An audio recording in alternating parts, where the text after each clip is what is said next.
Hey internets, it's Jake from Mini Terrain Domain, and this is Season 2 of the Dawnbringers, the Forge of Fury, and this is the season premiere, Episode 1, Blasingdell. If you look around, you can see we've got some new overlay here, we've got some new graphics, some brand new domain dice sitting up here above my head. And also, we've got a new player right down here below me, Nerdarchist Ted. We are going to, in just a moment, introduce everybody. You may have noticed that we kind of jumped right into things. We're playing around with the format a little bit. We will be rolling those sweet opening credits in just a few moments. But I want to get some announcements out of the way and explain a couple of the unique rules that we have around this campaign, this Thursday night campaign that started as, hey, let's just get together, a couple of us crafty folks, and let's play a 4 or 5 episode mini campaign that turned very quickly into let's play D&D forever and ever and ever. So maybe only 1 or 2 evers in there, but we're already on season 2, and we've got plans. We're just going to play it in these small seasons and just see how it goes. With each season kind of being around 10 or 12 sessions happening every week right here on twitch.tv/mini-terrain-domain at 8:30 p.m. Eastern.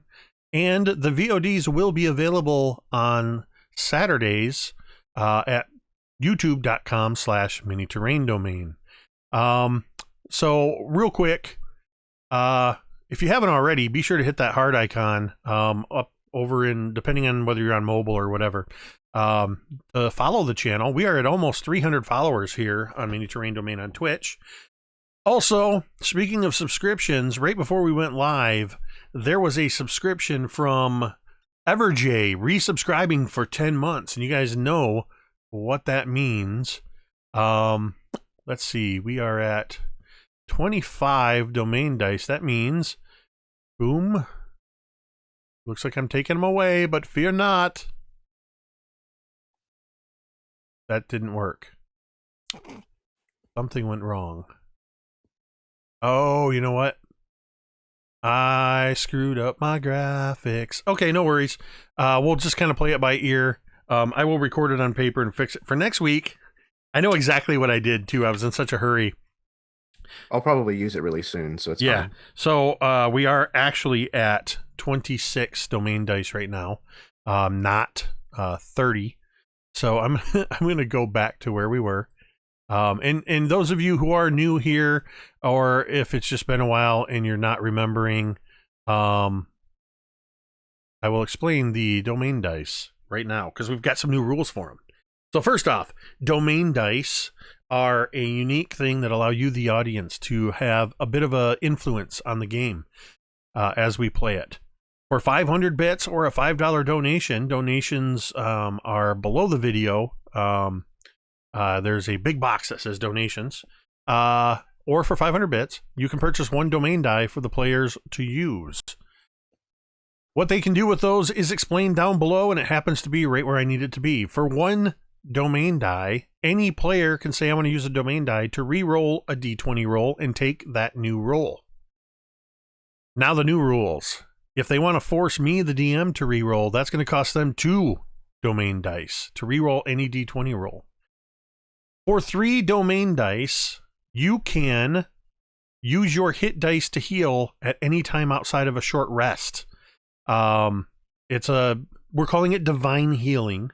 And that's just a way you can get a little extra healing, but it does have a cost.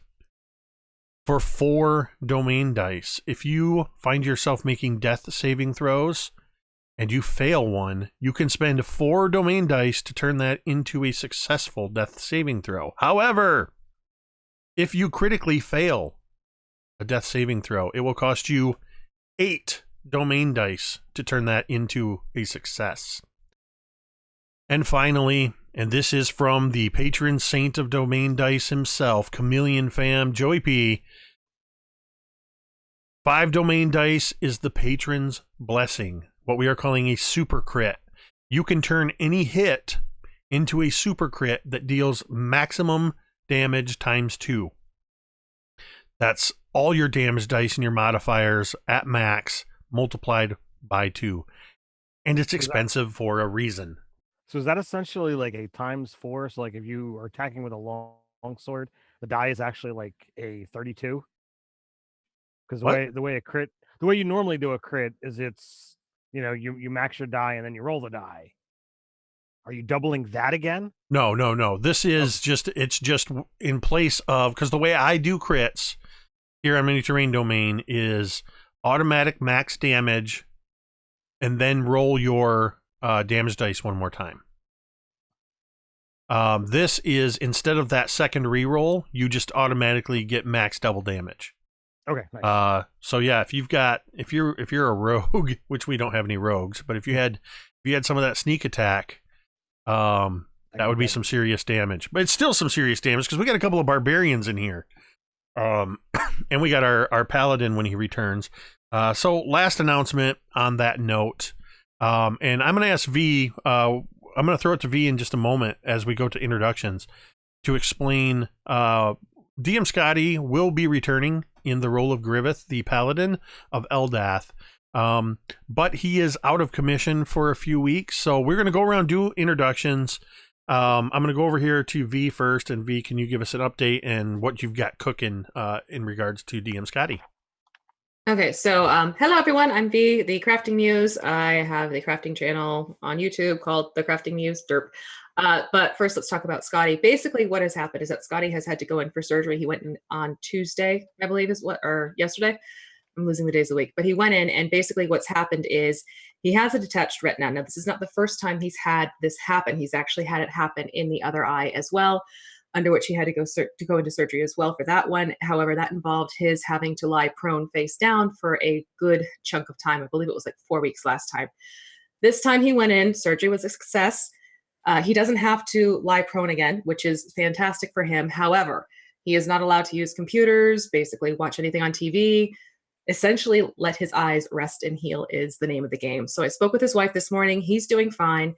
It's just going to be a matter of time and making sure that basically you let his eye heal. So once it gets closer to when he gets the all clear, I'll be able to give more updates. But for now, he's just resting and taking it easy. And hopefully we'll be seeing him in the next few weeks. All right, excellent. So yes, send your positive vibes, prayers, thoughts, whatever it is that you got. Send them Scotty's way. So we'll go ahead and drop right down to Jeremy. Hello, everybody. My name is Jeremy. I have the YouTube channel, the Erasmas Expeditions. I have live plays and a couple of crafting videos, as well as some videos where I talk about RPGs. Very soon, I will be having Jake on, as a matter of fact, and I think next week. Yep, if I'm not mistaken. Yeah, next week. We're going to talk about showmanship in RPGs, so that should be a lot of fun. My last guest was actually Megan. We talked about invoking emotion in RPGs. She was a fantastic guest. I'm also 1/3 of the Dudes of Your podcast, which can also be found on YouTube. We just had a video on last night where we interviewed Matt Click and talked about building campaigns. That was a lot of fun. I'm going to be stepping into the boots of Talmud, the unlucky, the crazed, the possessed by his family. I'm sure just coming off the holidays that everybody fully understands the last part. So yeah, I'm really excited to be back. I love this character. I love this group. And obviously playing under you, Jake, is always fantastic. Whether it's playing a honey badger or a crazed dwarven barbarian or a dragon, it doesn't matter.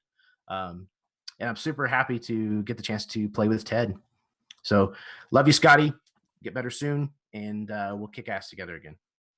All right, so with that, let's jump over to our newest player, Ted. Hey, everybody, I'm Nerdarchist Ted from Nerdarchy, for nerds, by nerds. You may have heard of me. If you haven't, you can just search for Nerdarchy. We're on YouTube. We're on social media. We got nerdarchy.com. And, it's just, me and my brother-in-law, at this point in time, talking about all kinds of nerdy stuff. If you want to, come check out nerdy videos and whatnot. I'm super excited to join this game. Jake's been a player in my monthly RPG crate game for a long time. And, we had a conversation saying, like, I want to play more. And he's like, well, let's find you a spot in one of my games. So it's a long time coming, but I'm happy to be here. So I will also be playing a Dwarven Barbarian. I'll be playing Thorgarn, Spirit Caller. I'm very excited about this because this is the first time I've run a game where 2 players are playing the same race and class and subclass. And it doesn't bother me at all. I think it's fantastic, and it works narratively, and it was not planned in any way.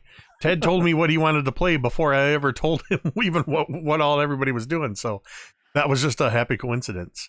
This particular subclass really spoke to me. I haven't played a barbarian in 5e yet, and I'm like, this is the next thing that I want to do. And I started putting this together even before, Jake had made the invitation. And then I'm like, all right, this is gonna be cool. I make the character. I start watching the stream, and I'm like, wow, this is a lot like Talmud. How am I gonna play this differently? So for you guys out there watching, or guys and gals, I should say, it's definitely going to be different. So it'll be interesting for sure. And finally, next to V, the most prominent regular on the Terrain Domain channel, it's Megan. Hi everyone, I'm Megan. I am one half of the YouTube channel Dice on Ice, where most recently we've been putting out some advice videos, some live streams, kind of behind the computer advice, and and tonight I will be playing Fig, the Clockwork Wizard. So I am super excited to jump back in with a different character, so all the dynamics are just gonna get all shifted and be amazing, so I can't wait. But you also got to mention the Ravages of Kryphoth. Oh yeah.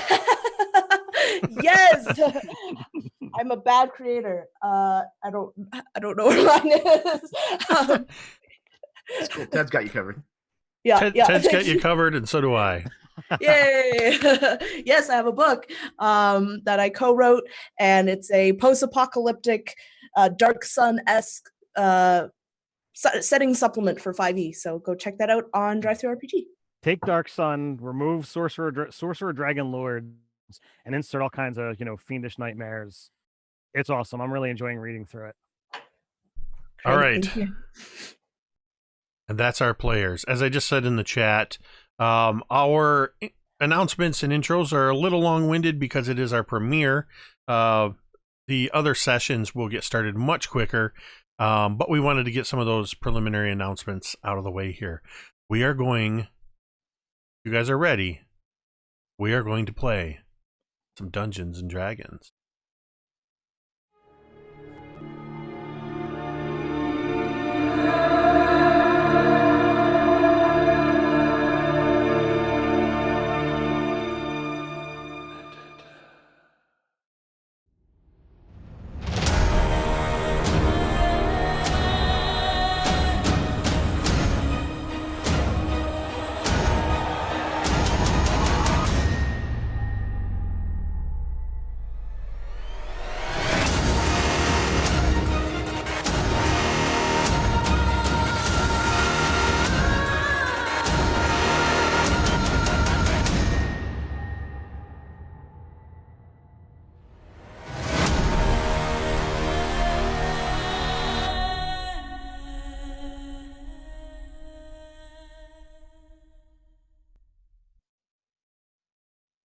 All right. It has been 40 days, a full Faerunian month, since the events of the Dawnbringers at the Sunless Citadel, where they encountered goblins and kobolds, a young dragon wormling. They faced trials and tribulations, near death. Their companion, Vi, the human druid, discovered that Belek,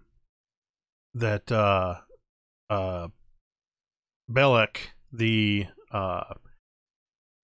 druid that was causing all the trouble down in the Sunless Citadel was actually her brother. And in finishing off Belloc and the tree of the Twilight Grove, the Vi had felt that she had reached kind of a pinnacle of what her journey had been. And shortly after leaving the Sunless Citadel, Vi walked off into the sunset, never to be seen again, or at least not in the last 40 days. No one has seen her. Unfortunately, this means that their once kobold friend Meepo, who was reanimated by the tree, the Gulthias tree, and Belloc as a sort of combination of a kobold and a woodwode, who became known as Treepo, was saved along with Sharwyn, the daughter of one of the prominent nobles in Oakhurst. Unfortunately, with Vi leaving, Vi was probably the only one that would have had the ability, had she known, that once the Gulthias tree was destroyed, Sharwyn and Treepo both passed away 24 hours later. There was sadness, but also joy in Oakhurst. There was sadness amongst the remaining Dawnbringers. Treepo, in his passing, basically just stopped moving and stands as an ever-living sort of petrified wooden monument to the companion they had just on the outskirts of Oakhurst.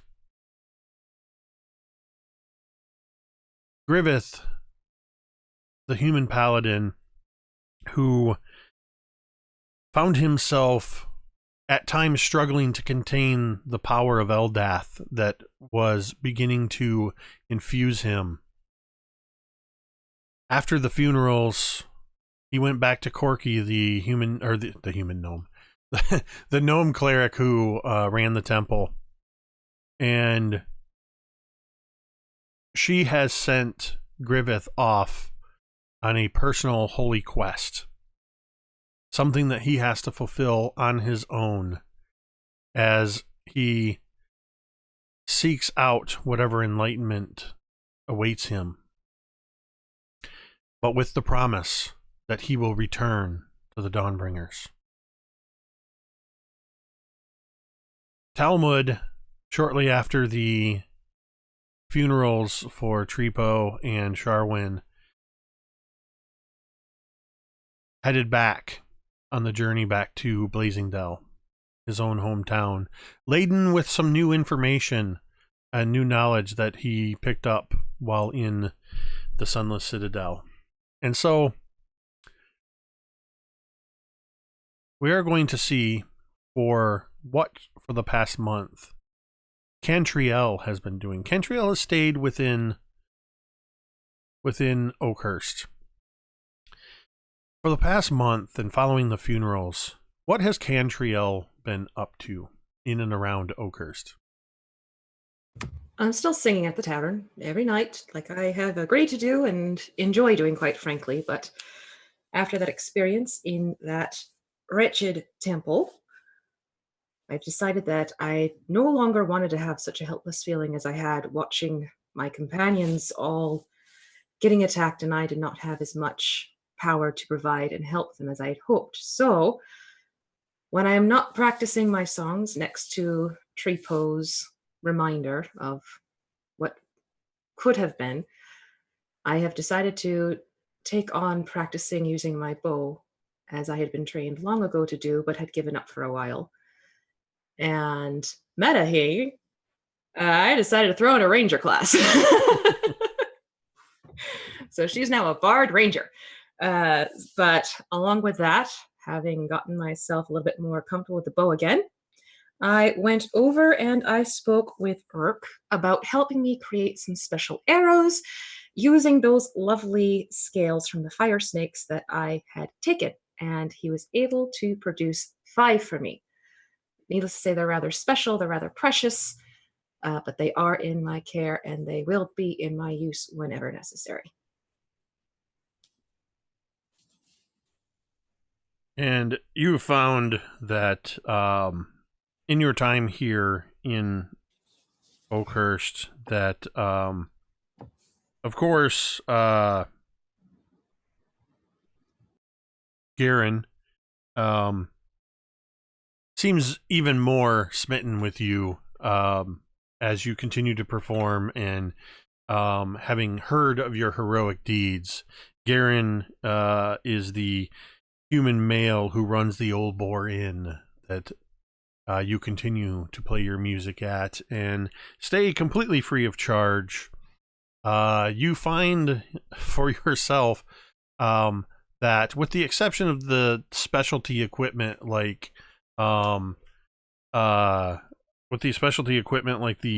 special arrows, for the most part, the people in the town refuse to take your money for smaller things, provisions, basic provisions, food, drink, lodging. Often you find yourself invited to people's homes. And of course, you have been honored more than once by Mayor Vernerling and by the actual person who sort of runs the town, Kirwin Hercreely, whose children you had sought and whose daughter was Sharwin, that passed away. Talmud, when you headed back to town, back to your hometown of Blasingdell, you were accompanied by a couple of people at the request of Kirwin to perhaps open a trade route between the two villages, beyond what was already there, with your family having done some stonework. The families had worked together in the past. Most notably among the companions, of which are just a couple, is young Baron, the all too eager guard who was employed by Felocial, the constable of Oakhurst. You get the sense that she sent Baron with you just to get him out of her way. Baron is very much eager to please, eager to be a part of activities. And on your journey of several days back to Blasingdell, he's constantly begging you to tell tales. Mr. Talmud, would you please just tell me about we've got a long journey. Just tell me everything that happened again. You've already heard this story 4 times, Baron. 4 times. That's almost the whole hand. And probably as high as you can count. Oh, geez, Mr. Talmud, I just hope that someday I can be a hero like you and the rest of the Dawnbringers. Lift that armor up higher. You're dragging it through the mud. Come on, Baron. He's like hitching it up and trying desperately as he tries to cinch one of the buckles on one part. Another part, one of his greaves falls to the ground and with a clatter, still just like hanging on by one buckle. And he's doing this awkward thing where he's like trying to continue walking and fasten it. You've got it on upside down. Never mind. We're almost there.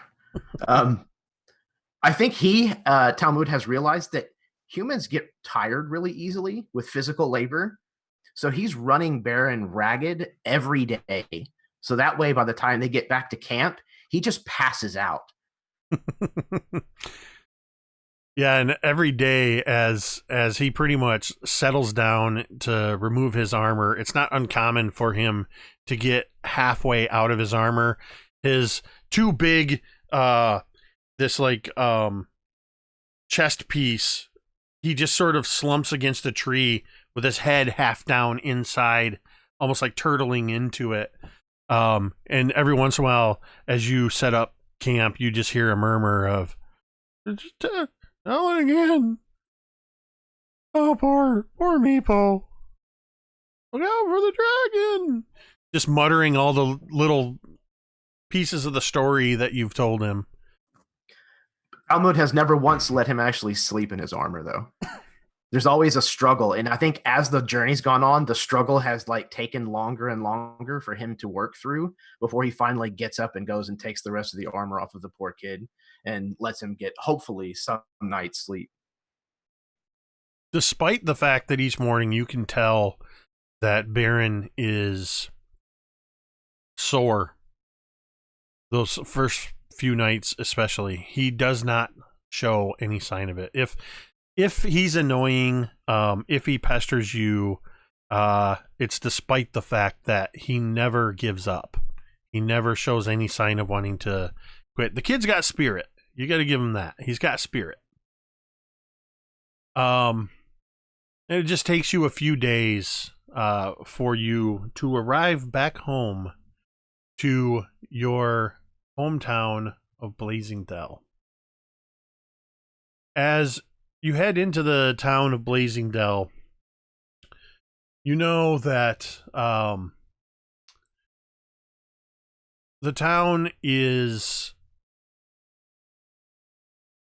it's compared to Oakhurst, it's a huge town. It's a mining town, so it's busy. It's a city of industry, or a town of industry. There's roughly about 2,000 people that live in this town.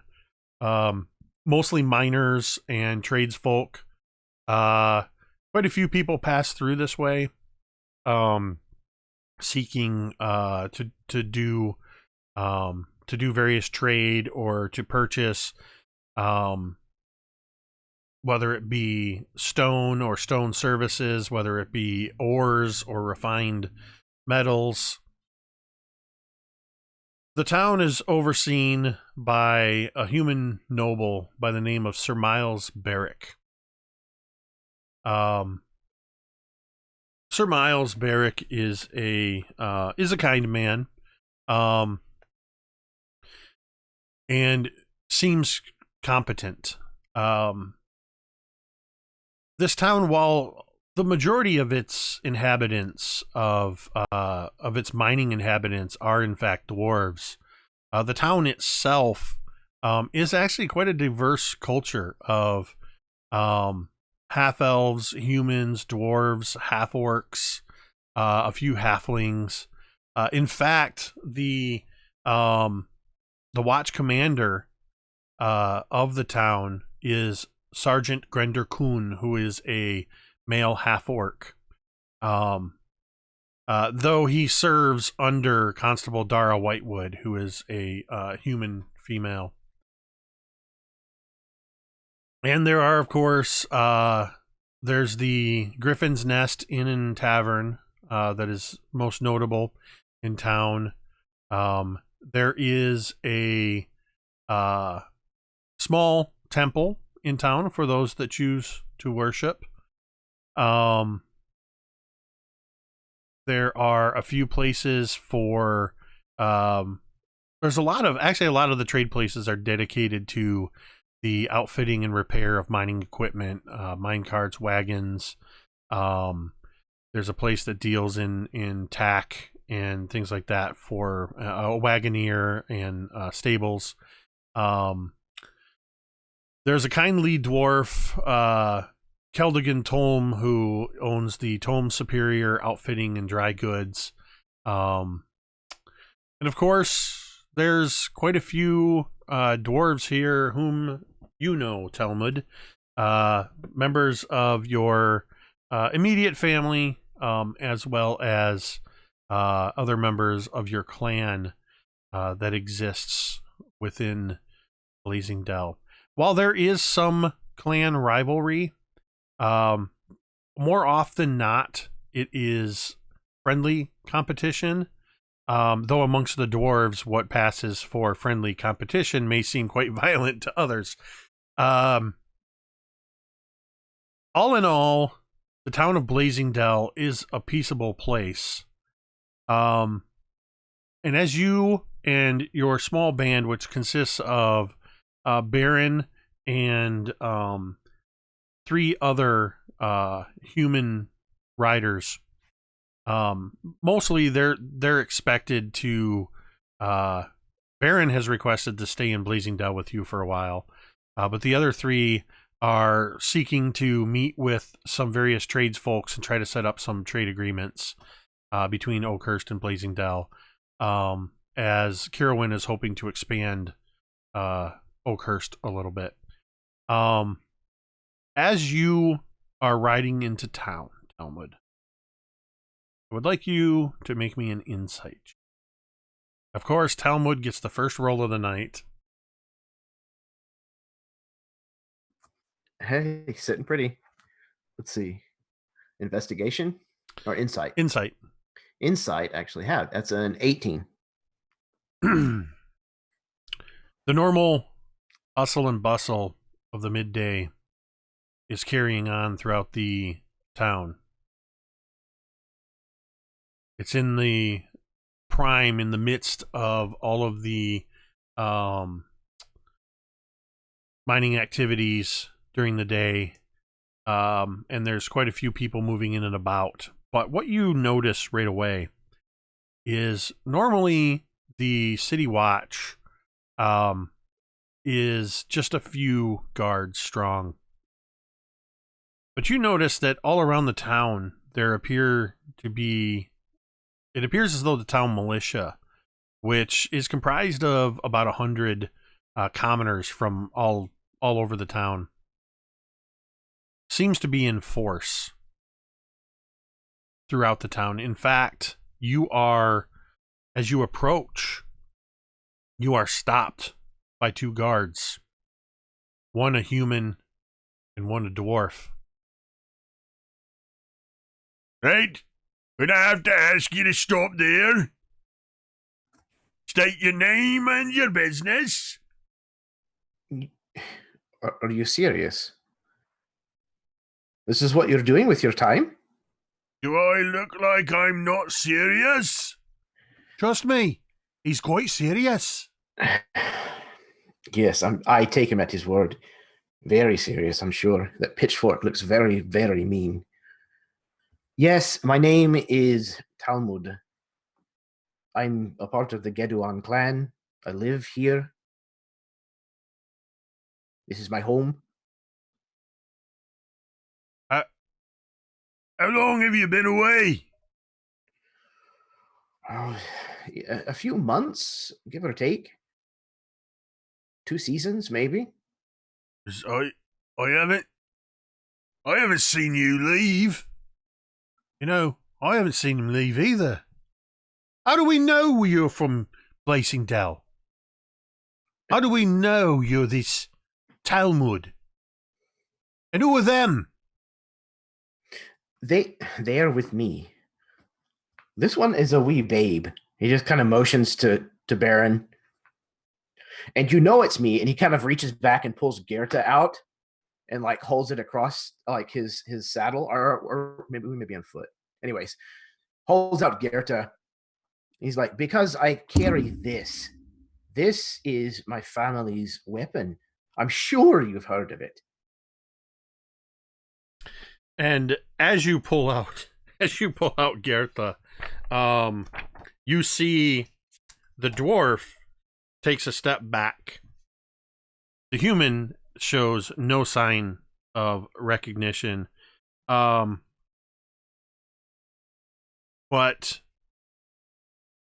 the dwarf, who you actually realize you know him, he's not anybody of any renown, really.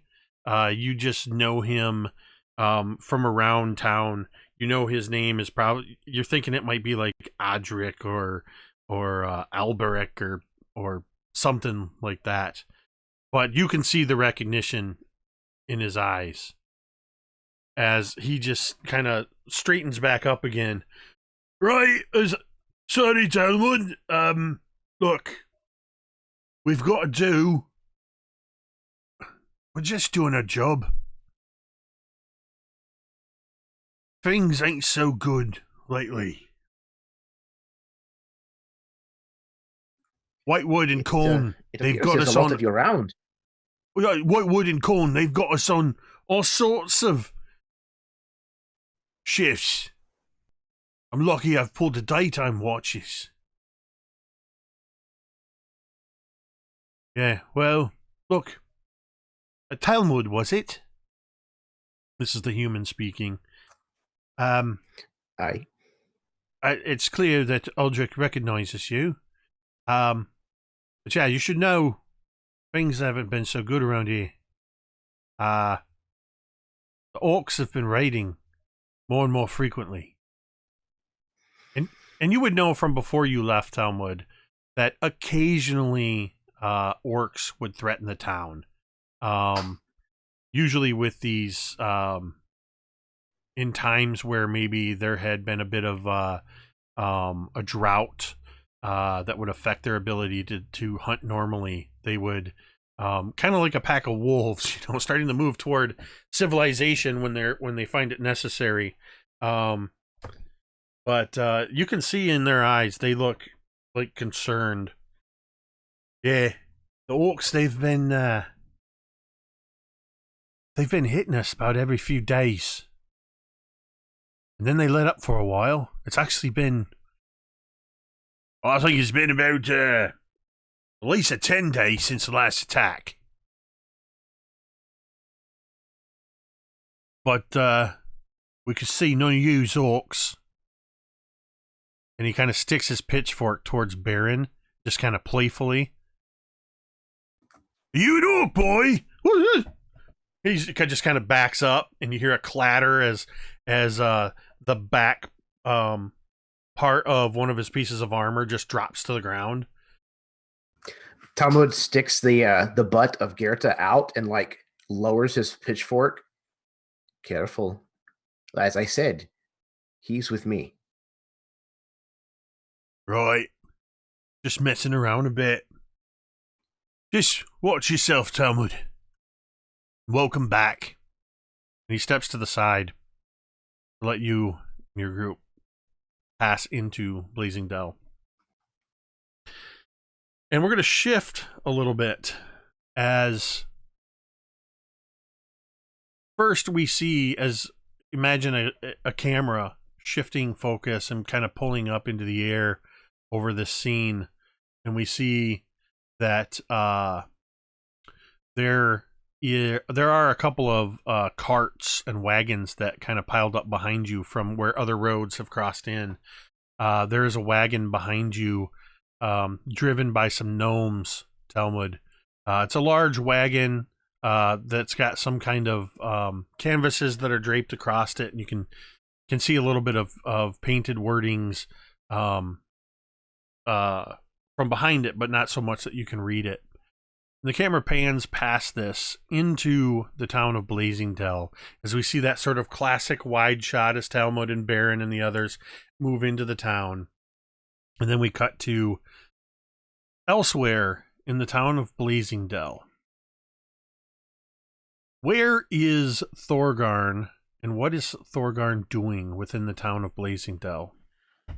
So part of that is going to depend upon how long I've been back in town and what time of day it is. It's midday, a little bit after noon. We'll say that it's about 1:30 in the afternoon. And you tell me how long you've been back in town. So I guess, how long was Talmud away? He said 2 months. Talmud actually had been gone, I believe, for close to 3 months, three maybe 4 months. He'd been in Oakhurst for a little while, a couple months before they got kind of pulled into this. All right, quest. so I've been back for maybe 10 days to 2 weeks at the most. Going through the hardships that Thorgarn had to deal with. So at this point in time, he's trying to rationalize everything that he's dealt with, while knowing that within the clan there isn't much of a church left. So I guess he's there trying to still fulfill some of his acolyte duties, but not doing all that well with it. So it sounds to me, we'll say that you have been back 9 days. Okay. You came in the aftermath of the last orc attack. So you have not yet seen orcs attack. And returning to your acolyte duties, you would find yourself, of course, back at the temple that exists within Blasingdell. That is a temple to... I'm trying to stall as I figure out who this is temple to. I had that we had a dwarven temple to Moradin and Clangeddin. That's exactly what this temple is. Awesome. It's a temple to hold on. It was Moradin and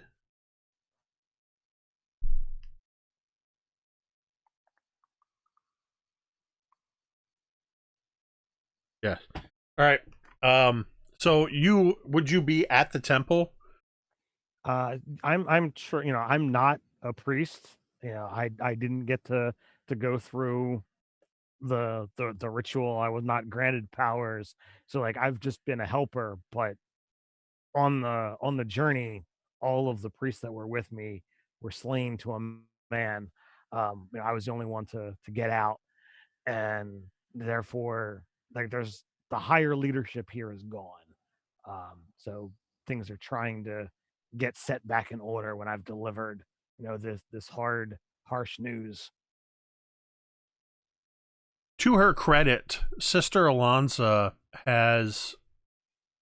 she is a female human, and she was one of the head acolytes that stayed behind, of just a couple of acolytes that stayed behind in Blasingdell. And to her credit, Sister Alonza has stepped in to the duties of running the temple. She now wears the vestments of priest, which she was ordained after your party left, with her being left in charge. And as you tend to do since you've been back these 9 days, in the midst of even the simplest of duties, you find yourself staring out a window, staring into the corner, sometimes staring at the floor with a broom in your hand, with echoes of the past tribulations you've been through.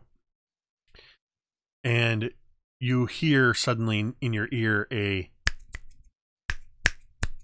Sister Alonza snapping her fingers right next to your ears.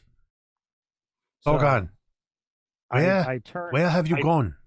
I turn in the opposite direction of her and say over my shoulder, yes, I hear her. And, turn around. What is it? Where have you gone, Thorgarn? Always you are slipping away. Well, there's times I think that I'm not right for this place anymore. The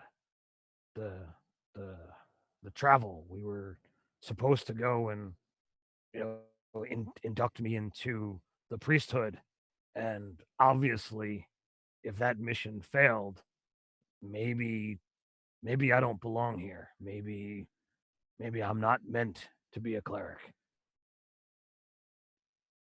Thorgarn, all of us must serve our duties and the roles we have been given, and we must wait patiently for the gods to grant us their divine assignments. You must trust, Thorgarn, that it is not perhaps your turn yet. It is not yet your time. So I take, my massive 3'11" frame and kind of can't really get into her face because she's got to be at least a foot taller than me. But I get up close and kind of look her square, and it's like, but how could ye know what the gods want? You've barely got their favor. You were just an acolyte when I left. How do you know? Who can say where I belong and whether I'm meant to do this or not? Make an intimidation roll. So that's a 4. She doesn't flinch. She is Sister Alonsa is a stout woman, in her mid-30s, broad-shouldered, and she stands more than 2 feet taller than you as she looks down at you and just sort of clucks her tongue. Thorgarn. Such anger. What of it?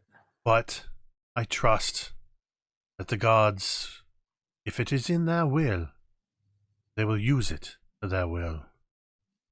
In the meantime, perhaps you should call it a day in your duties.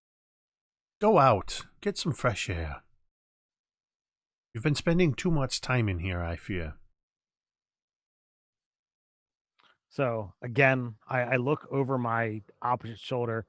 Yeah, she makes a good point. Fine, I will be on my way. I'll be back later. And I just kind of walk past. And you don't see, as you walk out, just as she sort of shakes her head slightly, as you walk out into the sunlight. Make me a perception check. 17. As you walk out into the sunlight, you see the typical activity, plus the boosted security around town. And you notice from not far from where the temple is, that there are some people and a couple wagons that are coming into town. And you see 4 humans and a dwarf come walking in the town. The dwarf, seeming to be in charge of this group of 4 humans, one of whom looks to be barely have stepped into manhood, wearing a suit of armor that is ill-fitting, pieces of armor that are ill-fitting, and kind of rattly. For every step Talmud takes, this human has to take 2 or 3 shuffling steps to kind of keep up to him. Human kid who doesn't know how to wear the armor he's got. And it is, of course, Talmud that you see. So, does Talmud look any different than when I last saw him? I don't know.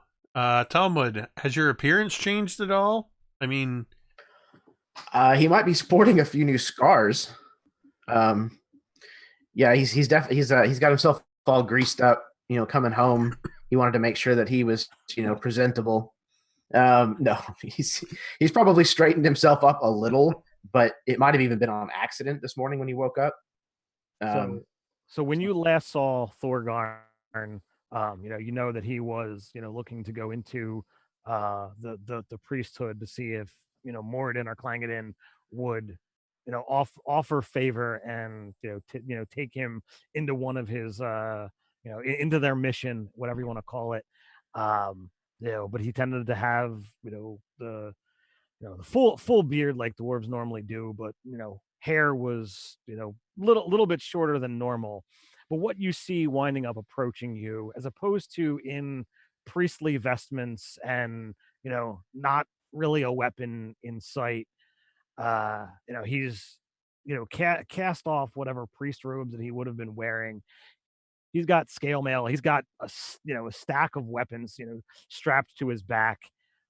The most notable thing is his head has been shaved to have a thick mohawk down the center. There's some burn scars on his skull. There's a couple wounds on the other side. It's clear that in the time frame since you've last seen him, he's been through something. And the normally kind of somewhat passive neutral face that you would have known from Thorgarn, he's got almost a permanent scowl. And as you see him, striding up, every so often he'll turn over his right shoulder and look like he's speaking to somebody. But bold as brass, he steps up. Cousin, long time no see. I think Talmud kind of takes a second. You've changed so much that I think it takes him a moment to even realize that it's you. Even if the voice is the same as it was before.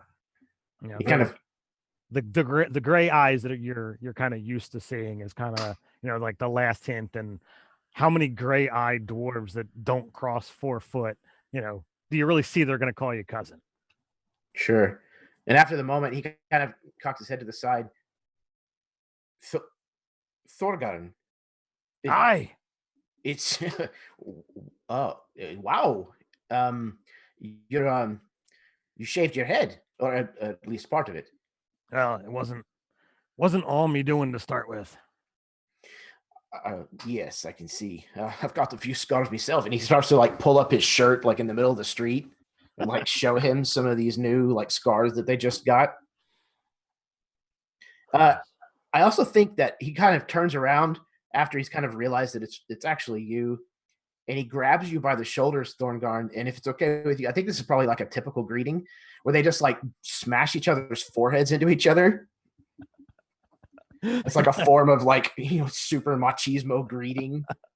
That totally works. And, every single time it happens, you've always been stronger than Thorgarn, and you've got the height, on your side. So I always, have to take a step back or take a knee to it. Even on the times when things are in my favor, it seems that I then, even still, fall back just for tradition's sake. It's been a long time since I've seen you. Yes, I'll tell him. Yes, there's been a lot in the last few moons. You know that I was off to become a priest, a cleric, if you will. Aye. Father Greffin had done much to take me under his wing, and upon our pilgrimage, we were beset by orcs, and it was more than the caravan could handle. And Father Greffin, well, he fell. He fell fighting.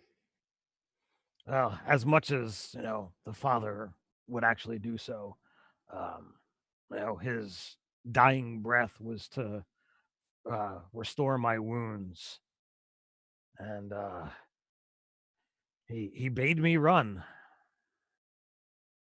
Well, if that's the case, if he died so that you could live and tell the story of what happened, then he has my thanks. I'll say prayers for him later. So I don't know,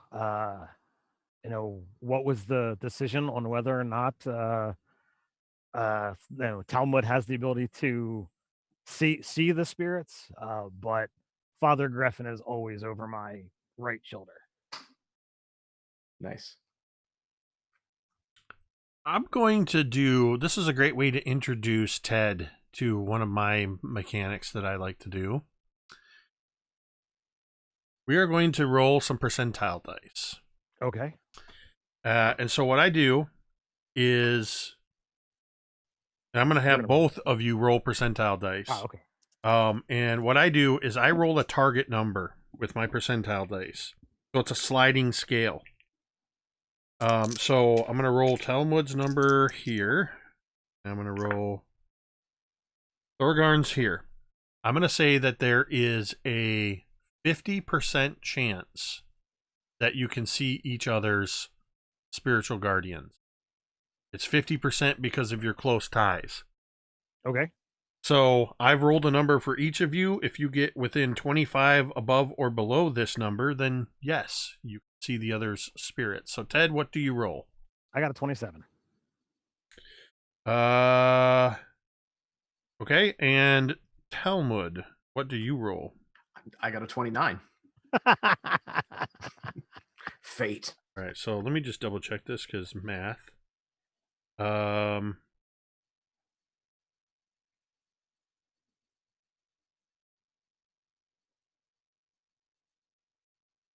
And you had, what did you have again, Ted? 27.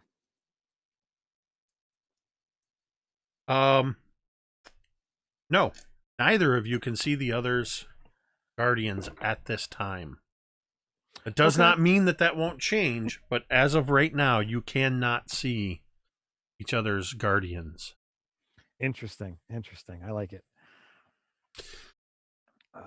So, you might be, yeah, relax. You might be kind of understanding or misunderstanding what's happening, but Father Griffin has kind of stayed with me since that day, and he tries to help me out whenever he can. It happens to you too? Aye. What happens to you? The ancestors speak to me. He kind of leans in. They tend to take over whenever I get emotional, and I sometimes black out and I don't realize what I've done afterwards. Well, that's never happened to me, but I call upon them, and sometimes they appear and talk to me, and when I fight, they appear enough that those around me can see them. But yes, you don't see the father behind me here? No. There's no one behind you. Baron is also kind of looking around as Thorgarn is talking, and he's just kind of like, I don't see anybody there either, Mr. Talmud. Well, I'm certain somebody will eventually see you. About this time, you hear, as you guys are kind of in the roadway. In my mind, because I can't not inject a little Star Wars into my D&D. In my mind, I see almost like the streets of Mos Eisley. So it's kind of this like wide thoroughfare. And you guys are kind of having this conversation, and you hear the sound of wagon wheels, and you hear whoosh, whoosh, and then you hear a voice calling out to you. Move out of the way, you silly dwarves! Please, out of the way! I have paid good money to set up my carts in this location. Not to me, you didn't. I have paid to the city of Blasingdell and to the mayor himself. Now, if you would please remove yourself from the position which I have paid for, but not too far, because you're going to want to see what I have. Slow down before you get your knickers in a twist. And you can see now that there is a small gnomish man from high atop this wagon calling down to you. Well, you've got me curiosity piqued, so let's see what you got, and I'll step out of his way. Oh, everybody will want to see what we've got. Please, it will be but a few moments. And he just starts moving the cart slowly. He literally could have parked the cart where he was, but he wants to force you, and he seems to have just wanted your attention. as the it's not so much a cart as it is a big wagon. As soon as the wagon is pulled to a stop, this gnome jumps down. He opens up a very small door in the side of the cart and disappears inside. The cart begins going, and you hear a rattling. No, over there. Yes, go. All right, let's do. Okay. Suddenly, you hear a, and the entire side of the cart begins to lower down like a drawbridge, extending out. And as it comes down, these what look like boards on the side begin to hang vertical and serve as supports. And you can see now that as this comes down, there's like a stage, and curtains, heavy curtains with patchwork on them, are drawn. And you can hear some rattling about, and there's a bit of shifting, and the top, at the very top of this cart, you see as a door opens up on the top. And the same gnome climbs up out of the top of the wagon, stands up on top of it, and he's holding a sort of cone-shaped piece of metal that he holds up to his mouth. Attention! Attention, people of Blasingdell! Everyone, turn your attention to me! You are going to want to see what Fezwick's Gadgets and Gizmos Galore has to offer. Bring your coin, bring your mothers, bring your fathers, bring your children, one and all, to Fezwick's Gadgets and Gizmos Galore. And from not far away, having arrived the day before in the town of Blasingdell, Cantriel, you also hear this voice calling out from about a block away. Would your interest be piqued by this high-pitched voice calling all to its attention? Oh, absolutely. Because she's been in Oakhurst for so long. Anything that sounds different and exciting, she's going to want to check out and see. It does not take long for all around you for people to kind of stop what they're doing and begin to gather around. In all fairness, Talmud and Thorgarn, this is not the first time you have seen merchants come through of various styles of pageantry and showmanship. So it may not be a super surprise that that such a spectacle is happening, but nonetheless it is happening, and it's happening right in front of you. And as people begin to gather, the gnome from atop, who could be Fezwick himself, or who knows, calls down into the wagon below him, Please, bring out the first lot. And two gnomes step out from behind the curtain onto the stage, carrying between them a table. And on top of the table is something covered by a shroud. And he says, Our first item, brought to us from the far-reaching lands of Glimmerhaven, deep within the mines, surrounded by drow. It was a dangerous assignment indeed to capture this gem of Allah Kazim. And they withdraw the shroud, and there is a tripod made of what appears to be 3 bamboo posts, and atop which sits what looks like some sort of a blue geode, and it is emitting It is emitting a slight blue glow from it. This magnificent item of Allah Kazim can belong to any one of you for a mere 1,000 gold pieces. You are joined by a few other dwarves in that same sort of raspberry of dismissiveness. So, while he gives a raspberry, like just another bark of laughter, comes out of Thorgarn. I can see your tastes are much more discerning. Then perhaps I can interest you in this. No, please, take it away, take it away. They don't want it. Quick, cover it up. Bring it in, bring it in. Yes, no, not that one, the other one.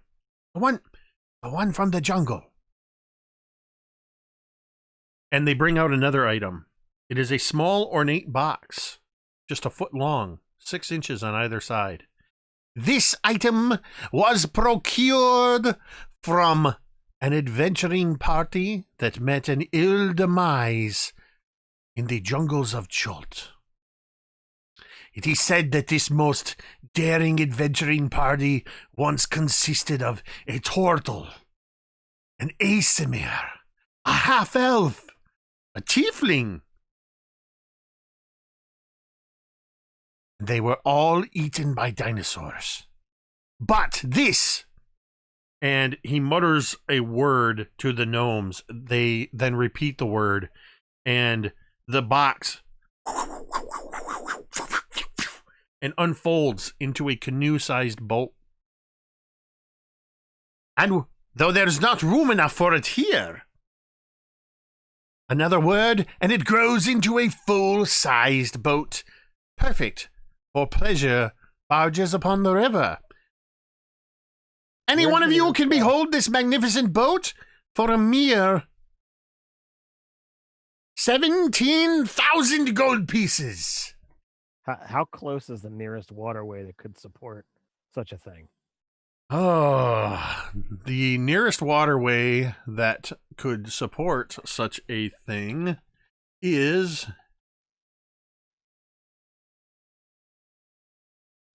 Hold on, I've almost got it. It is, well, there are some streams that run nearby. There are, I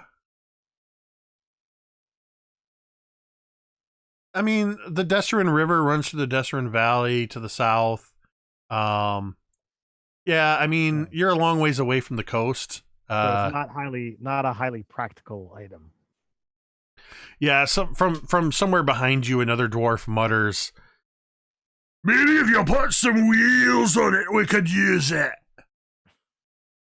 And a few more of them begin to chuckle. All right, they're not in... All right, I think we need to go with some of the less extravagant items. Blasingdell's not a rich town, right?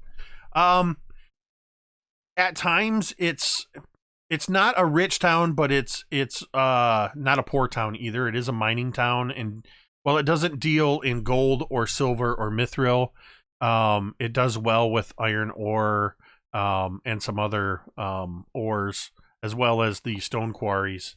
So it is absolutely absurd, though, that, I mean, these are prices that nobles in Waterdeep might want to haggle over. Right. That's what I thought. All right. Fine. Just bring out that... Yes, bring out that one. Let's see if anybody wants it. And a crate is dragged out onto the platform. It looks like this crate is filled with junk, a bunch of metal junk. Some of it has vaguely humanoid aspects to it. It looks like it might be a partially disassembled statue, or some type of monument, or even a large toy or doll or something that it seems a bit worn. You can see spots of rust in places. You'll find discerning dwarves of Blasingdell with your metals and your ores.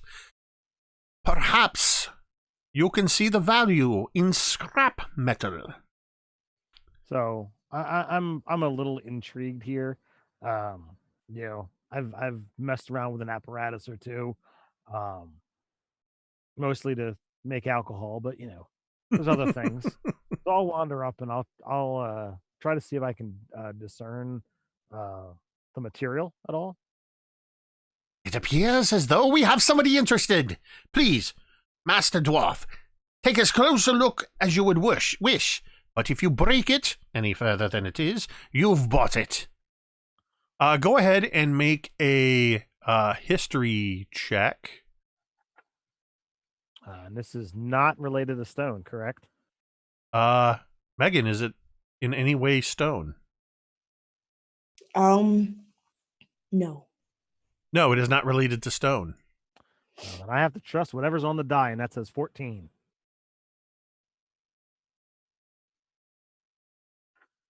What is this crate of materials? What materials make up this what seems to be an array of spare parts? Megan? You see a lot of metal gears, and they all seem to be rusted. But within these rusted parts, you can see bits of what look to be gold and silver, and there's the glint of possibly dragon scales, though you can't really look like from what it is. It's very covered in this kind of rusted exterior. But inside is a lot more fine. You can see that than the exterior. So I'm gonna look over to the gnome. Is he surface gnome, deep gnome? They appear to be a mix of forest and tinker gnomes. The one up on top who seems to be sort of the barker of the group is definitely a tinker gnome. Can I insight him? Sure. Just try to get his mindset, because the way he said it, Ted is interpreting it as like he's just trying to get rid of it, and I want to see if that's actually accurate. So that is 30-20. It's you can kind of read into him that he definitely seemed like bothered or disturbed by the fact that nobody wants to buy anything, but it also seems like a little bit of a tactic of, let's show them some things that are way outside of their price range and then start to introduce some junk that they can probably afford and I can make a few bucks on. Cantriel, where are you in relation to this display? I've probably wandered my way over and I've seen this show going on, but I've also probably spotted Talmud, and being who I am and knowing who he is, I've kind of started skirting my way around the outskirts part of the crowd, kind of like getting closer and closer without him really seeing my presence quite yet. So I would like Talmud and Cantriel, I would like you both to make let's do perception checks. Okay. That was a 24. Talmud? Mine was very, very similar. I got a 5. And we're back. So as you're moving through and kind of positioning without Talmud seeming to have any sign of you, you also see the gnome, and you see this other dwarf kind of moving up toward this box of stuff. And as you glance, you almost do a double take as you glance towards this crate of metal junk, because there's aspects to the way it is that remind you a little bit of Meepo after he had been sort of transformed into Treepo. This sort of almost like a humanoid form, though crammed into this box. Yeah. So what are you doing, Thorgarn, having... sizing up the gnome. I'm kind of, gonna give him a look. And so what outrageous price you be asking for this? Well, it does appear as though you are a dwarf of very discerning tastes. I can let this go knowing that it is good for a certain amount of scrap. I'm willing to let it go for a mere 500 gold pieces. For a box of rust? Are you kidding me? Are you kidding me? You know for a fact that you can turn a profit on these scrap metal. Not for 500 gold, you can't. Start, muttering a few dwarven swear words. Make a persuasion. Nope, didn't take that one either. Ooh, it's a 15. Very well. I'm willing to go as low as 375 gold pieces for a box of easily profitable scrap. Easily profitable box of rust. Talmud, you want to take a look at this? Because I ain't got that much coin. What the hell would I do with a box full of parts? Talmud and actually Talmud, you hear a small voice in your head. Hello.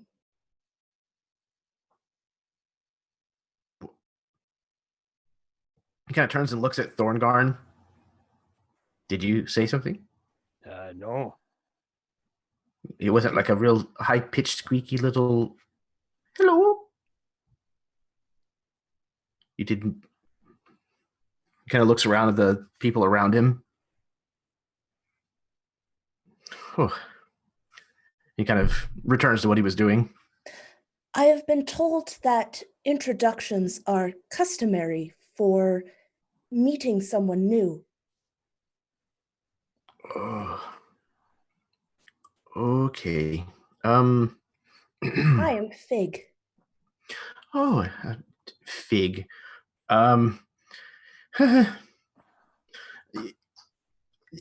Would the others maybe quiet you down a little bit? Is that possible? The other voices, could they maybe just I don't know, put you back in whatever box you crawled out of? Talmud, who are you talking to? I'm not sure yet, but their name is Fig, apparently. I don't remember an Pardon ancestor me, dwarf. We were in the middle of a negotiation. Look, I understand that you're doing business and all, but I have a voice that's speaking to me inside of my skull, and it's a little disconcerting. So your problem is, like you, very small. Hey, watch the short jokes. I'm right here. And good Sir Gnome.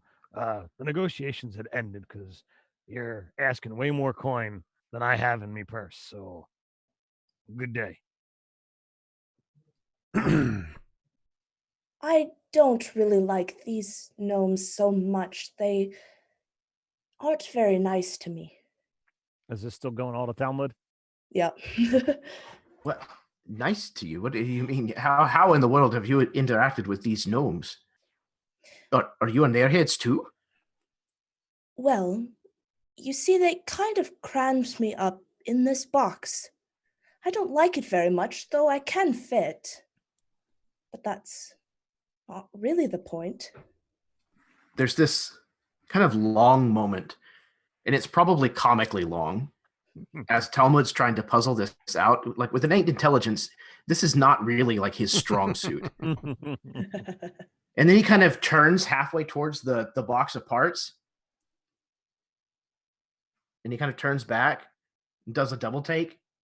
Are you saying that this is no. He kind of looks at the gnome and like laughs and shakes his head. That can't be. That's not possible. Mr. Dwarf, and he turns to Thorgarn, who he had been speaking with. It does appear as though your companion here is in a bit of distress. Would you mind taking him away from... Well, I think he might be disturbing our other patrons. I don't see anyone else showing any interest. There's a few muttering, but there's definitely quite a few people have walked away. You are causing me business. Please. Your merchandise is speaking to me inside my skull. There's something wrong with your things. Look, you want me to go away? think I'll give you 50 gold for the box, and we'll be on our way. 50 gold? Are you out of your mind? Hey, I look, dare say I would not let this go for less than 200. And suddenly, a black arrow pierces his chest. And he falls from the cart onto the stage next to the box of junk. And we're going to take a break right here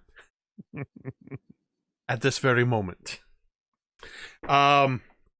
So, first off, I just want to say, man, I'm glad to be back playing with you guys again. It has a little bit of a feeling like a session one, trying to bring the party together again because we've got new characters and new party members.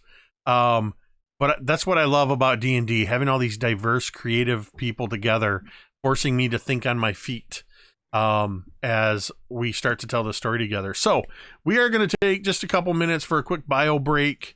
Those of you who are new here, just so you have an expectation, these games typically only go about 2.5 hours.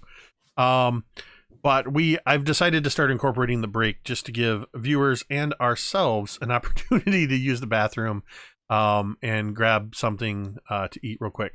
So we're going to take a short 5-minute or less break, and we will return shortly as soon as I can find my break screen. All right, here we go. We will see you in just a few minutes.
All right, we are back from the break, and I'm going to need everybody to roll for initiative. Because right before the break, an arrow pierced the gnomish merchant's throat, and he fell dead onto the stage. So,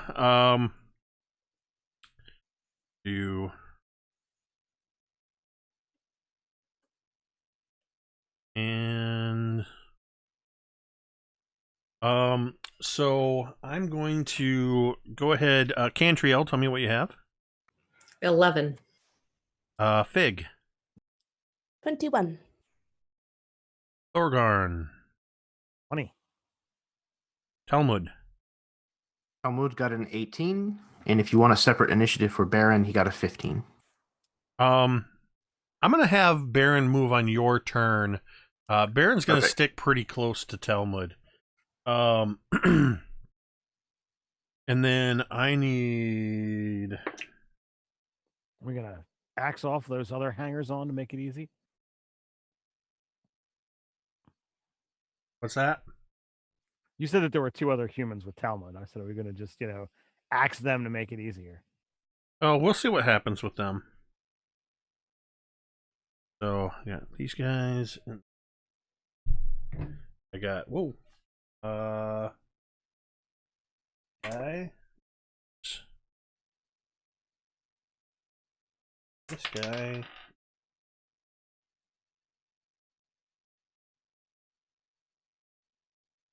Okay. All right, so here is the order. First up in the order is going to be Fig, followed by Thorgarn, followed by Talmud, followed by this guy, followed by these guys, then Cantriel, and then these other things. As soon as the gnome falls to the ground, dead next to the box that you're in, Fig, you can see it as he's falling, that the blood is pouring from his throat, and he lands with a sickening thud immediately next to you. All around, screams have begun to erupt. More people, several in the crowd that were forming an obvious cluster of people. Out of the crowd that is gathered, Ted, you get the honor. Roll me a D12. A D12, absolutely. So that's correct. 4. 4 people around you are killed in the immediate volley of arrows. Thick black arrows that come flying into this area. Have I seen arrows like these before, sir? You absolutely have seen orcish arrows like this before. And Talmud, make me 2 dexterity saving throws at using the scout stat for dex.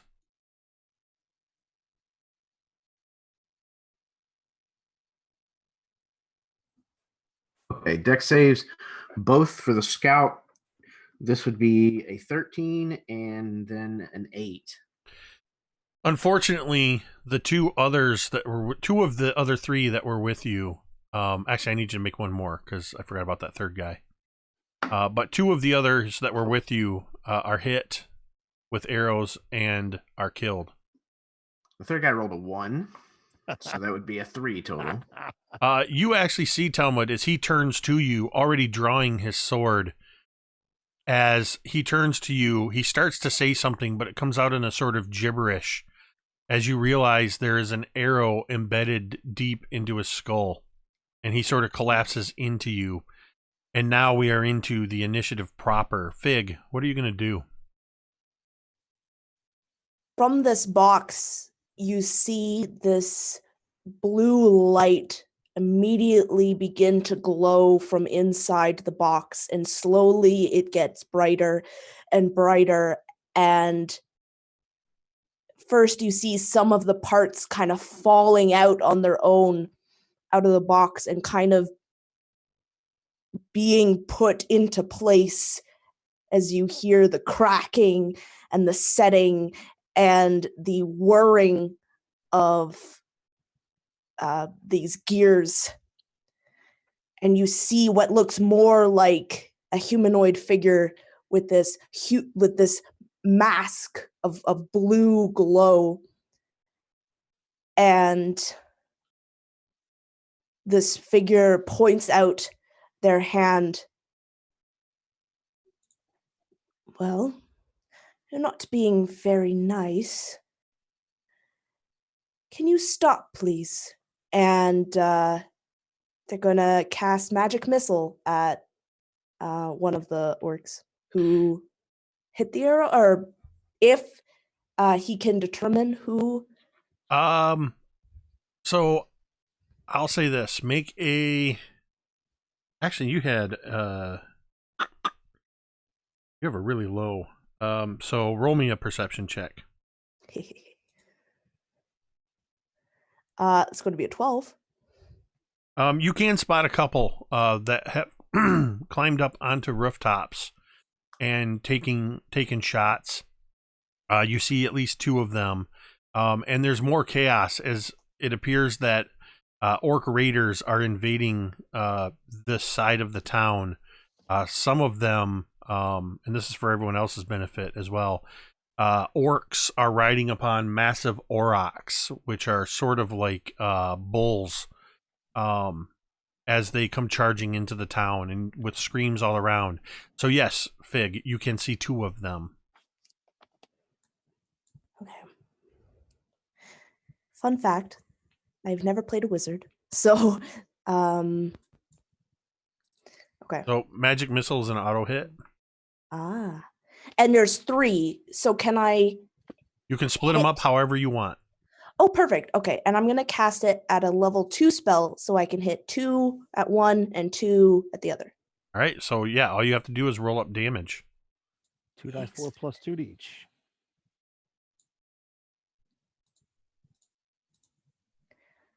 So the first one is going to get hit for 5 force damage, and the second one is going to get hit for 6 force damage.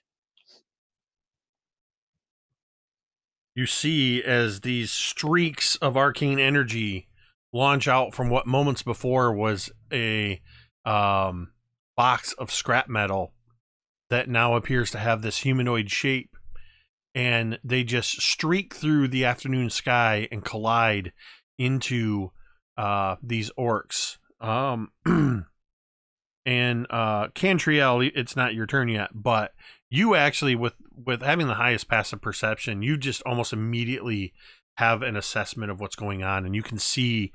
I picture this almost like a Transformers moment where, as Fig launches these arcane arrows, we see a low angle of Cantriel looking over as it's this sort of, and then you follow and you see, and the orcs aren't knocked out. But they do take the damage and stagger a bit, and you can see the chaos all around you as it is now Thorgarn's turn. All right. So, how many orcs are around? What do I see? Right now, the crowd is kind of dispersed, with some of them falling dead to the ground, others scattering. You can see running through this immediate area. You can see 6 orcs. Right. 3 of them are mounted on aurochs. Of the ones that are not mounted, are any of them close enough for me to get to 35 feet? Yes.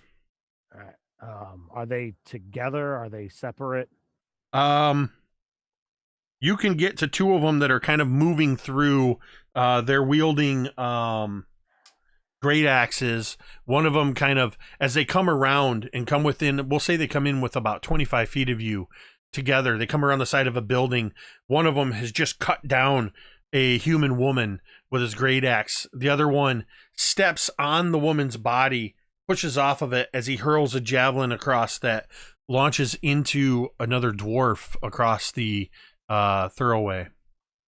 So, Thorgarn's, gray eyes go red, and he begins to kind of relive the orc attack upon the caravan that slew his priest teacher. And while it's been only a few months since this actually happened, his travels have prepared him much for the way of battle. So I mean, he just lets out this primal scream, and upon doing so, two of his weapons just almost appear in his hand. I mean, he draws them both. One is a warhammer that has dwarvish runes on the hammer and the shaft. Then he pulls out a war pick. Weapons are almost as big as he is, and he just charges straight into the fray. And I will make an attack at each of them. Are you raging? I am. All right. So I would like to re-roll one of my dice and use a domain die. All right. First domain die right off the bat. Since we have them. No shame. No shame at that all. 4 got turned into a natural 20. And the second one is a 24. All right, so I'm gonna, like I said, I'm gonna have to keep track of these domain dice on paper. My graphics are all screwed up; they're not vanishing like they're supposed to. So you guys are at, see, we're at 26. You're at 25. So sorry, you got a crit on that new reroll, and what'd you get on the second one? Second one is a 24. So yeah, those both hit. So for the crit, you're gonna go ahead and you're gonna roll up, or rather add up max damage plus your modifiers. And then you're going to roll any damage dice you would normally roll and add that to that number. So the war pick is, because I had to rage, I can't make my offhand attack. But my first hit against one of them is a piddly 7 points of damage. The crit, on the other hand, is 21. So you come in on this one, and you just kind of get a grazing shot, taking chunks of leather and skin with that first one, but that crit comes in. And what does it look like when you smash this orc into oblivion with your warhammer? So Faithkeeper is a weapon bestowed upon me by a fallen comrade and distant cousin. So it literally just goes right into the thing's face and just crushes everything, and he collapses in front of me. Excellent. Ed coming in with a magnificent show of force in his first combat in our campaign. So immediately following on this is Talmud, seeing Thorgarn just rush into the fray in a rage. What do you do, Talmud? Kind of sensing his cousin kind of entering that blood frenzy, he starts to kind of match suit. He starts to kind of tremble all over, and his tattoos begin to glow. And there's this ghostly visage that Cantriel has seen before kind of coming out of him. And he kind of comes out at first in the direction of the young Baron. Get out of the way, fucking boy! You're going to ruin everything. And then all of a sudden there's a, no, you don't. And another being kind of almost morphs him out of the way and steps forward instead. And this is also a being that Cantriel has seen only once before. She looks at the boy and says, "Dearie, you will be just fine. You come with me." Talmud's going to reach down and pick up anything that he can use as a shield. And he is going to place the shield above Baron's head. If at all possible, I'd like to give him the shield bonus instead of myself. I'm going to say that there's a side of the crate that Fig burst out of that skittered across the stage and landed at your feet. It's a little broken on one edge, but you could absolutely do that because that sounds badass. Excellent. So I'm going to pick that up and kind of make sure that the boy is beside me and crouched, obviously, because I'm only so tall, and kind of push this up over his head. And I want to try to find the best cover that I can get him to the quickest. Depending, you could either try to get him to climb. There's about 3 feet of clearance under the stage, or there's some buildings nearby about 20 feet away. I'm going to head for the stage. Okay. You're not that far. You're only about 10 feet away from the stage, so you'd absolutely be able to sort of manhandle him into underneath the stage. So as like I'm tucking him kind of underneath the stage, you stay put. Everything will be just fine. I will be right back. Okay. And then he turns and is going to, if he has enough movement remaining, he's going to move to the closest orc and shield bash if possible. What's your movement? It is 35 because I just got fast movement. Yep. You absolutely can get to an orc. Sweet. So with this kind of renewed vigor, he's going to turn to an orc, and just with that crate impromptu shield between them, is just going to full body slam into this orc. So do you go up to the same orc that I am fighting, or a different one? It's possible that it could be the same one. Yeah, there was the one that Thorgarn had hit and not killed. Then yeah, absolutely that one.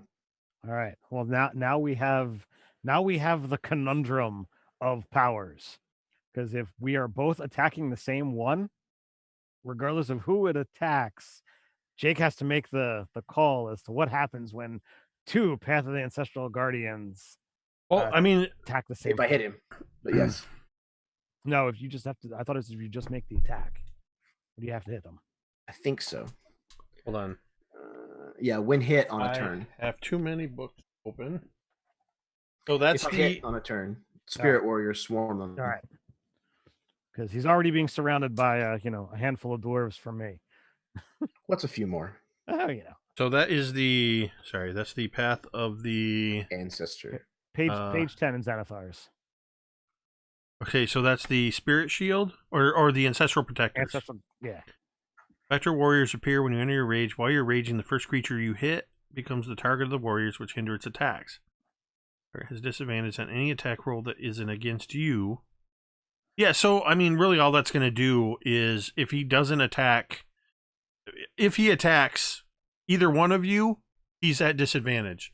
That's awesome. I didn't quite get exactly what I was hoping for. I didn't quite get it when you were talking to me about it before, but no, that makes total sense. It's a weird sort of double. It's a double indemnity, but in your favor. That to me makes perfect sense.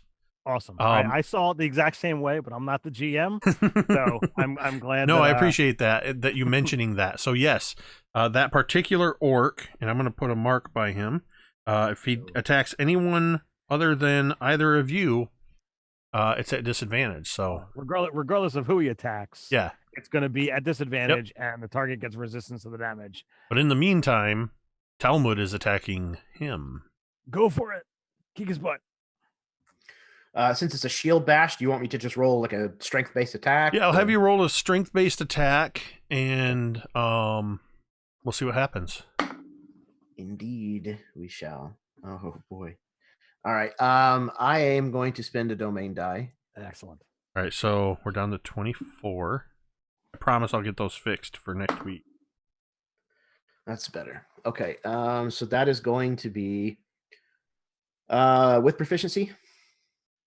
I am proficient with shields if it makes a difference. Because you're using it as a shield, I will grant you proficiency on it. Okay, awesome. In that case, it is an 18 total. That is a hit. I'm going to have you roll a d6 plus your strength modifier for damage. Okay, with rage bonus? Yep, with rage bonus. Sweet. All right. That's 8 points bludgeoning, I would imagine. If it makes a difference. Yeah, and we see as Talmud comes running in, just as the body of this orc is slumped at Thorgarn's feet with its face smashed in, Talmud comes running over, steps up on this orc, and just sort of like in Brad Pitt and Troy, but with a shield, comes in and just bashes this shield down, and you hear both the wood of the shield breaking and the bones in the face of this orc as the jagged edge of the shield drives down through its jaw into its throat, and you're sprayed in the face with a gout of blood. The shield is shattered and embedded in the orc as it collapses to the ground. You hear a bellow of rage from out in the thoroughfare as a large orc, bigger than the others, steps in to the middle and he just screams out. Does anybody here speak Orcish? So you just hear, and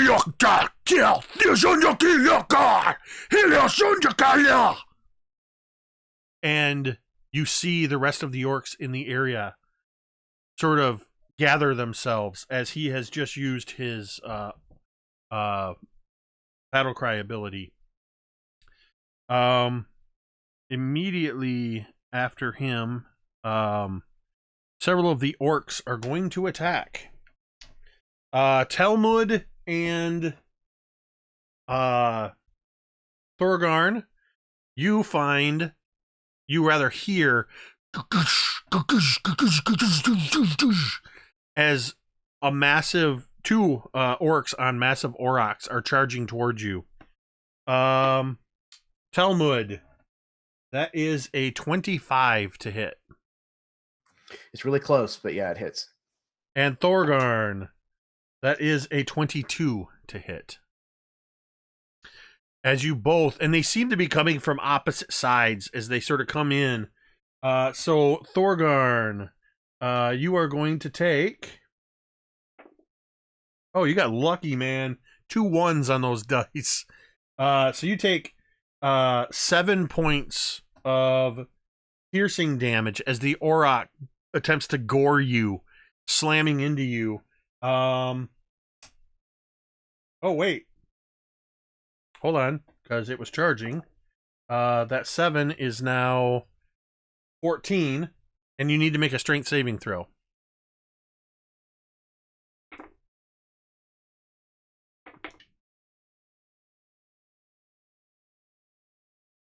How'd you do on your strength saving throw?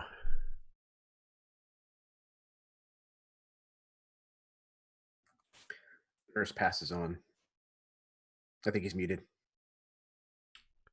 Oh, yep. He's All right, suffering so, from Scotty's muted condition. Well, you know, somebody's got to fill that role. I have a 16 on the saving throw. 14 damage. Is that after or before halving? That's before halving. Minus 7. Yeah, you guys will have to track that. So you take the 7. And then what'd you get on the save? 16. 10 on the die. You manage to, as it slams into you, you just instinctively like cross your warhammer and pick on this thing's head, and you're just pushed back, but you don't get knocked prone. Talmud, you get slammed full on by this thing. Before having, you take 29 points of piercing damage. I rolled max damage almost on these dice for you. It's Talmud's curse. So that would have down to 15. Okay. And you need to make a strength saving throw as well.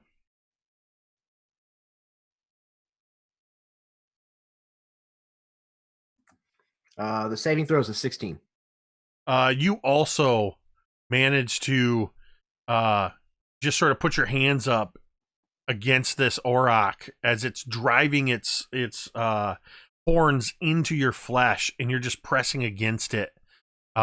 It's almost impossible for it to knock you prone because you're sort of partially impaled on it. And that. Oops, I covered up my initiative order. Now, Cantriel, who to this point nobody knows she's the only one who would know her, hasn't even noticed her yet. What do your elf eyes see and do, Cantriel?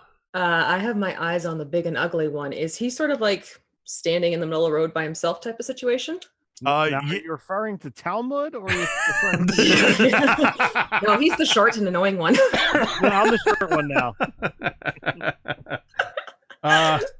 Yeah, he is without fear standing in the middle. Several of the townspeople have scrambled away from him. There are dead bodies in the ground around him. But yeah, he's in plain sight. Oh, perfect, because Cantriel's going to stay out of sight, and then you're going to see her sort of cup her hand as if holding a bowl, and her other hand's going to move over. And as she's doing this, this very high-pitched sound begins to emanate from where he's standing, and I'm going to use my shatter upon him. Nice. Which is 3d8s. He's going to take some damage if he doesn't do his constitution save. I was going to say, yeah, that's a con save. And any object as well. It's objects not worn or carried. Okay, so there's nothing around him that can kind of like splinter. Is that gonna be fun? But potentially, like, you know, because what's the area of effect on that? It's a 15 or 10 foot radius. Sphere. Okay. Do so, encompassed. Hold on. I need a d20. Good lord. His con save is a modified 18. Right, and he's going to take half damage. Do you want to have him re-roll that? You got the dice. You know what? Re-roll. You still have 24, so that costs 2 to force me to re-roll now. Yeah, so that brings you down to 22. So I will re-roll that con save, and it is now a 16. No, you still make it. All right, so we'll do the half damage, but still, it's something. Yeah. It's worth a shot. Oh, thank God. Okay, so we got hold on, I have to math, so that's 20, right? What's 3 times 8 minus 1? 3 times 8 minus 1 is 23. 23 then. So half of 23 is 12. Nice. So he'll take 12 damage from this shatter as this piercing sound, and you see him wince. And I'm going to say, because this is just how I picture this in my mind, in this part of the town, because it's near the entrance, but it's in this kind of thoroughfare, and it's a mining town. There are these, almost like you'd have like a granary where you'd have these structures that vehicles can pull under and they lower grain in. There's some of these like overhead storage things that can store various ores. The one nearby actually happens to be filled with coal. And he was near enough that the shatter would have shattered one of the supports on it. So what I'm going to do is I'm just going to do a straight D100 roll. Excuse me. And there is we're going to go on the high side. There's a 30% chance that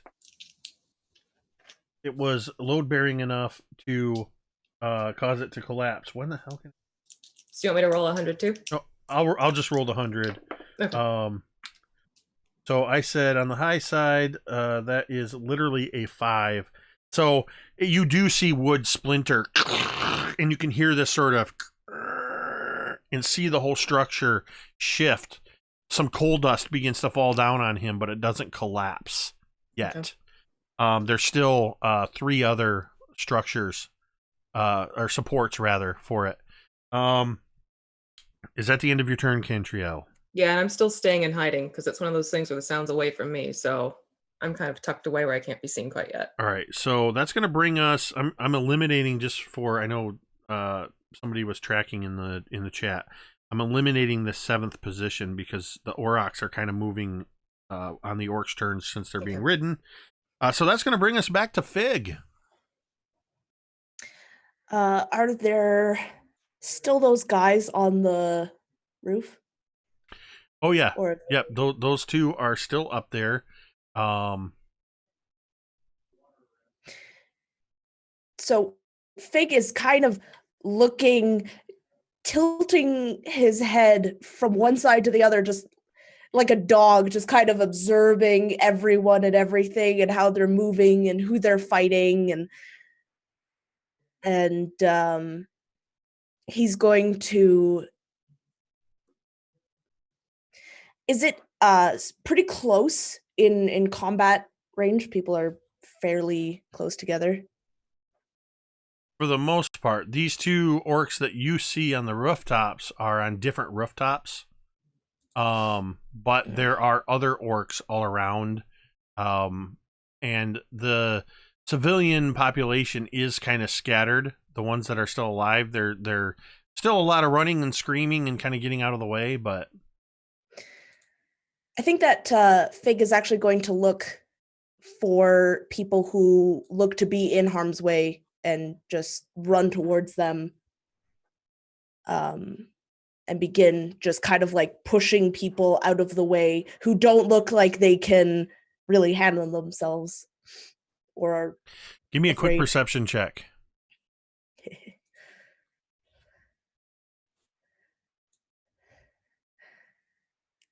I'm going to use a domain die because I want to do this, and we have lots. Okay, that's a 16. As you begin kind of scanning around and just moving, looking for targets and then looking for deciding to help, you spot a young boy of about 6 years old. Just, again, I don't know why, just tonight, so many movie references, just very much like in Willow when the death dogs are attacking. There's one child there that's just standing there. It's completely separated from anybody. There is a dead female dwarf near it. It's a dwarf child. And you can see, almost as the camera shifts focus, as your vision shifts, you see about maybe 30 or 40 feet behind it, an orc on an auroch preparing to charge. Okay. Fig is going to start running full tilt towards this child. Its metal is squealing and squeaking as he's running, and he's going to try and kind of cover the child. Now, has he done an action yet? Would you consider any of that an action, or? No, that's all movement. And the child is small enough, I would allow you to do interaction with the child. And all of a sudden, so you see Fig just encircle this child, and still in a ball, you see Fig begin to just lift off the ground, just straight up into the air, 20 feet. Okay. Unless the child is unwilling. Even if the child's unwilling, it's small enough that it can't really do anything about it. Yeah. It is crying very loudly, or he, I should say, is crying very loudly in your arms, wrapped up in you as you begin. But I imagine the way you have it, the child kind of wrapped up, it has no sense of how high up it is or anything. No, I imagine that Fig just totally encircled this child and still in ball form is lifted up in the air. And so this isn't very far away from you, Thorgarn and Talmud, so you may have witnessed this.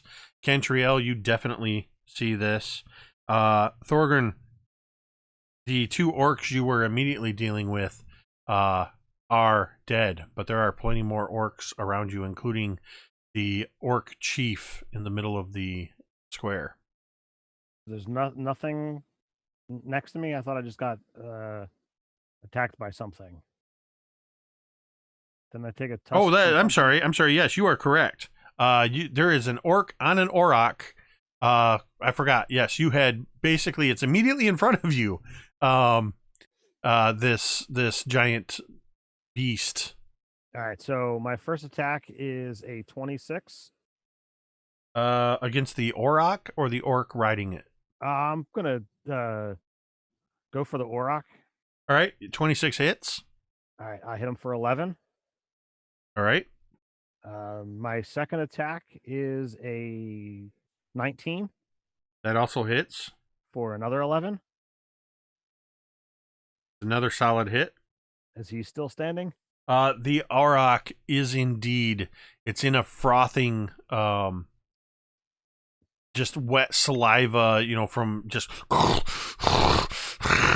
and you're hitting it with your.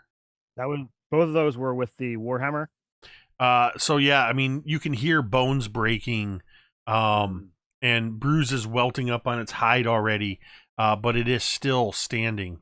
And then I come in with my war pick for 17 to hit. That also hits. All right, and that's 4 damage. You sink your war pick in, but it sort of lurches, and you just kind of graze and dig a furrow across its haunch, not quite getting a good solid purchase, and it is still standing. And obviously, that auroch now has a swarm of dwarves around it. Yep. Spectral dwarves. And it then is Talmud's turn, also currently engaged with an orc on an auroch. So, if it's okay with you, I would like to take Baron's turn first. Absolutely. So, from where he is, kind of underneath this stage, as difficult as it is, kind of laying the bow mostly sideways, he's kind of trembling and knocking an arrow, and he's kind of saying to himself as he's kind of sweating profusely, "I'll save you, Mr. Talmud. I'll save you, Mr. Talmud." Like that, and he's like knocking an arrow and pulling it back and aiming at this creature that's kind of gored Talmud. He's going to shoot with disadvantage. Is a 13 to hit still. The arrow flies wide, missing the orc.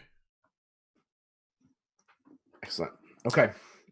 So yeah, I kind of clanks off of something somewhere nearby. Talmud is meanwhile like howling, "You wicked, wicked beast!"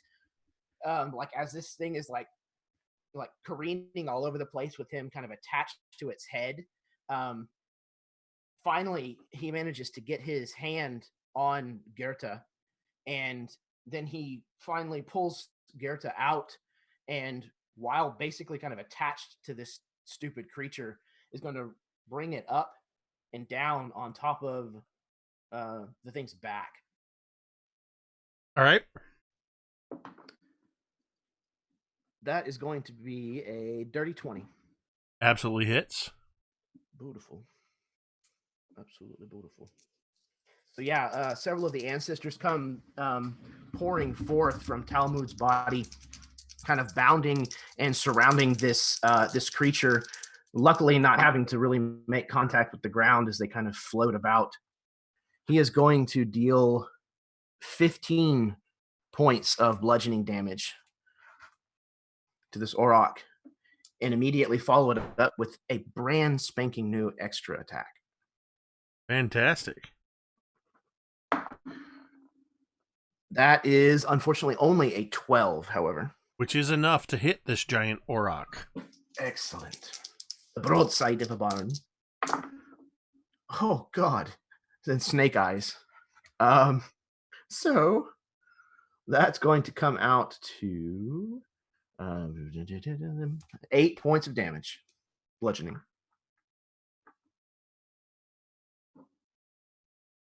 You also hear bones breaking as you are smashing Gerta into this thing, but it does not falter in its steps.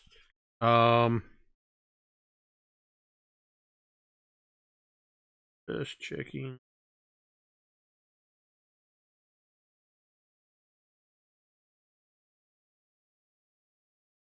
All right.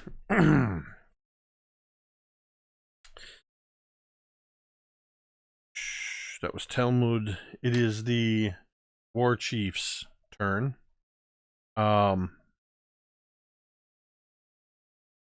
And the war chief looks around him, and Cantriel, were you hiding at all? I thought you had mentioned something about that. Yeah, I tucked myself away before he could see me.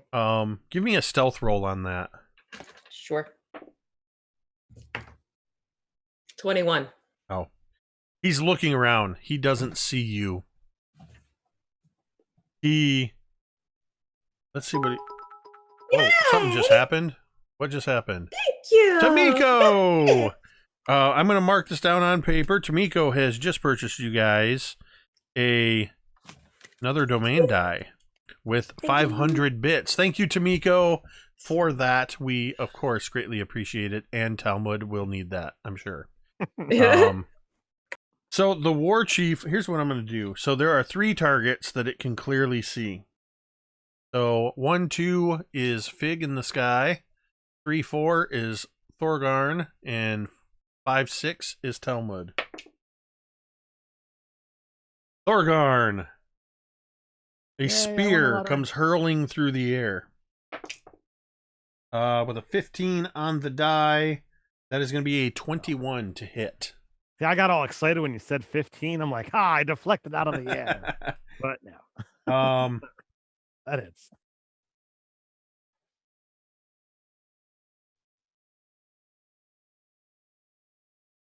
Wow, that's a weird way that they do the damage on that. Oh, I know why, because he's got Grumptious Fury. I've never seen an attack before, or I don't remember these ones where that says the damage is 1d6 plus 4 plus 1d8. Yeah, there's a few things that have that kind of stuff going on. Or I've seen them worded differently. It's usually because it's 2 different types of damage. Yeah. So you get 11 points of piercing damage as a spear hurls into you. Do you round up or down? I round up on half, so that would be rounded up to 5. And yeah, on its second attack, let's see, he's got plenty of movement. He is going to come charging across at you, seeing that he's hit his target, and he's going to make a great axe attack on you, Thorgarn. Oh, this number goes well. Oh, that was a jack die. It was a jack die. It was cocked between a 3 and a 19, so I re-rolled it, and it's a 4. With his plus 6, that's only going to be a 10. As he comes running in, you hear this whoosh as the great axe sails over your head, and there's actually sparks as it connects with some of the rocks in the dirt at your feet. That ends his turn and puts him into melee range with you. Suck it, Goblin Kisser. So now, Fig does a...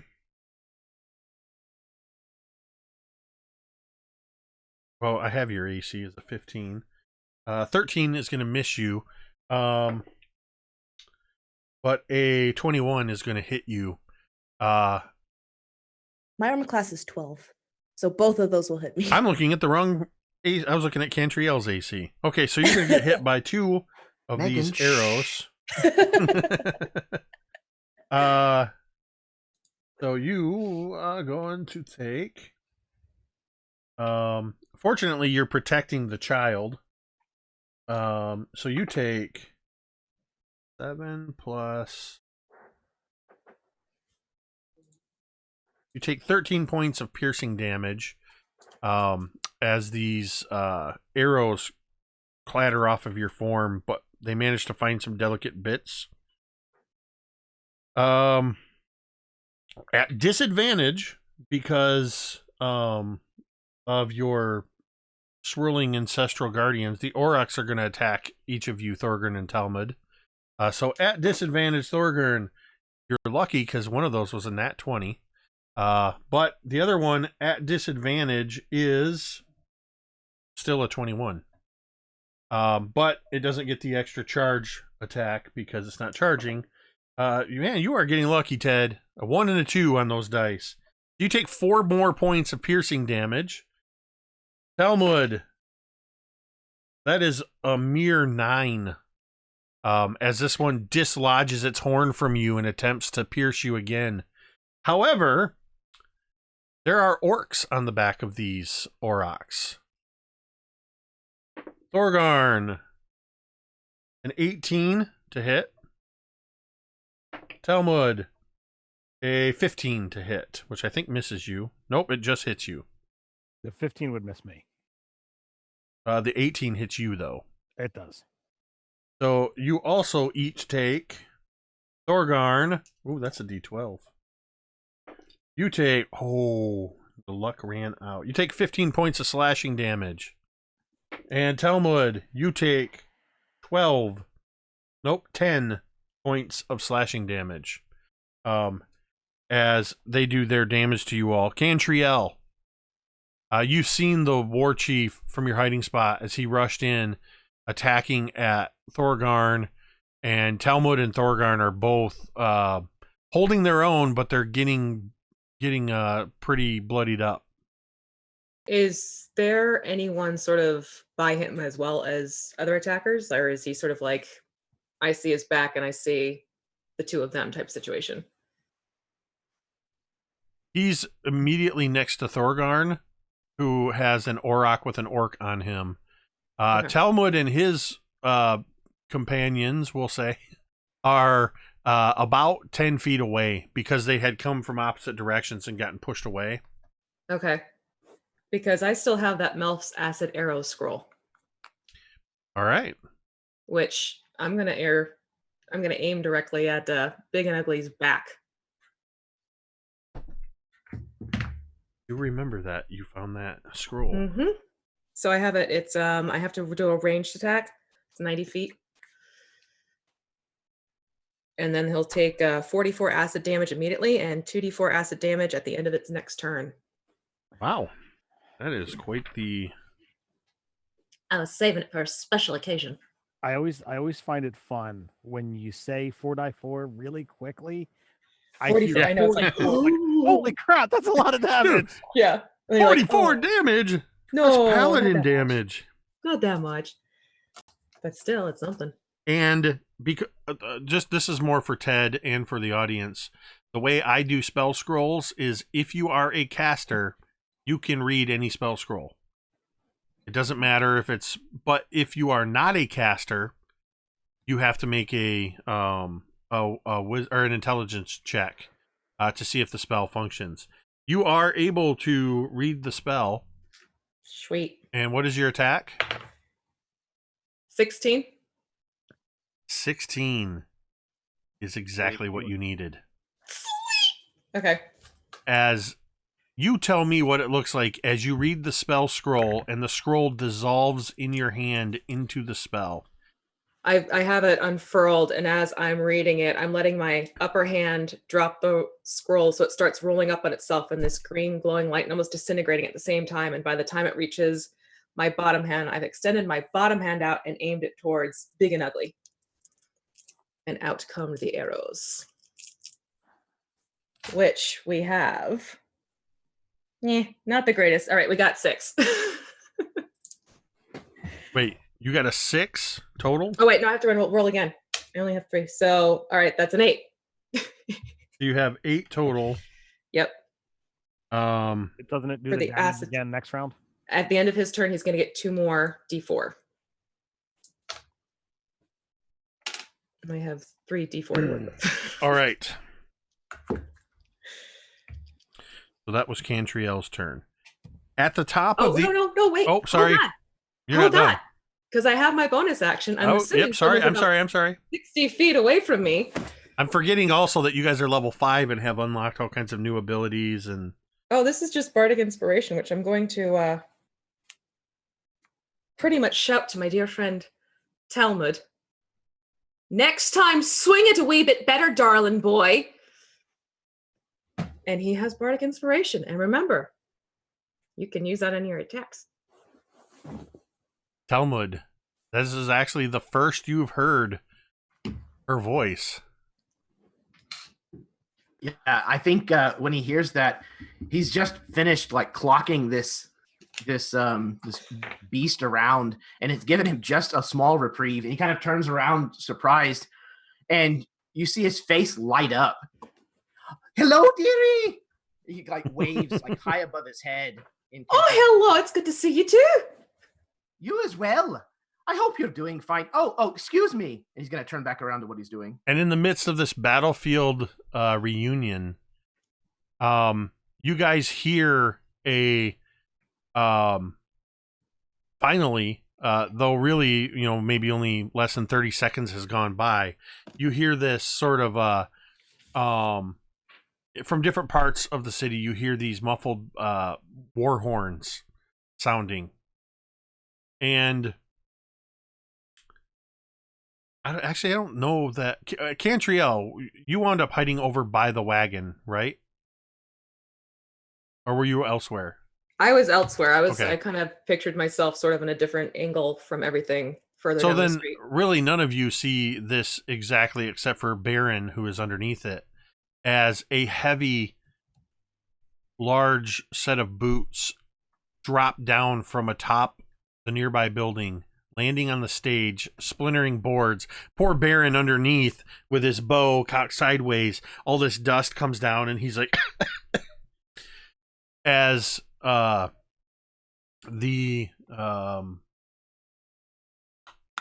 Sergeant Grender Colm, the half-orc watch commander, has dropped down and entered the fight. And he looks around. I don't know who you are, but you're clearly fighting for Blasingdell.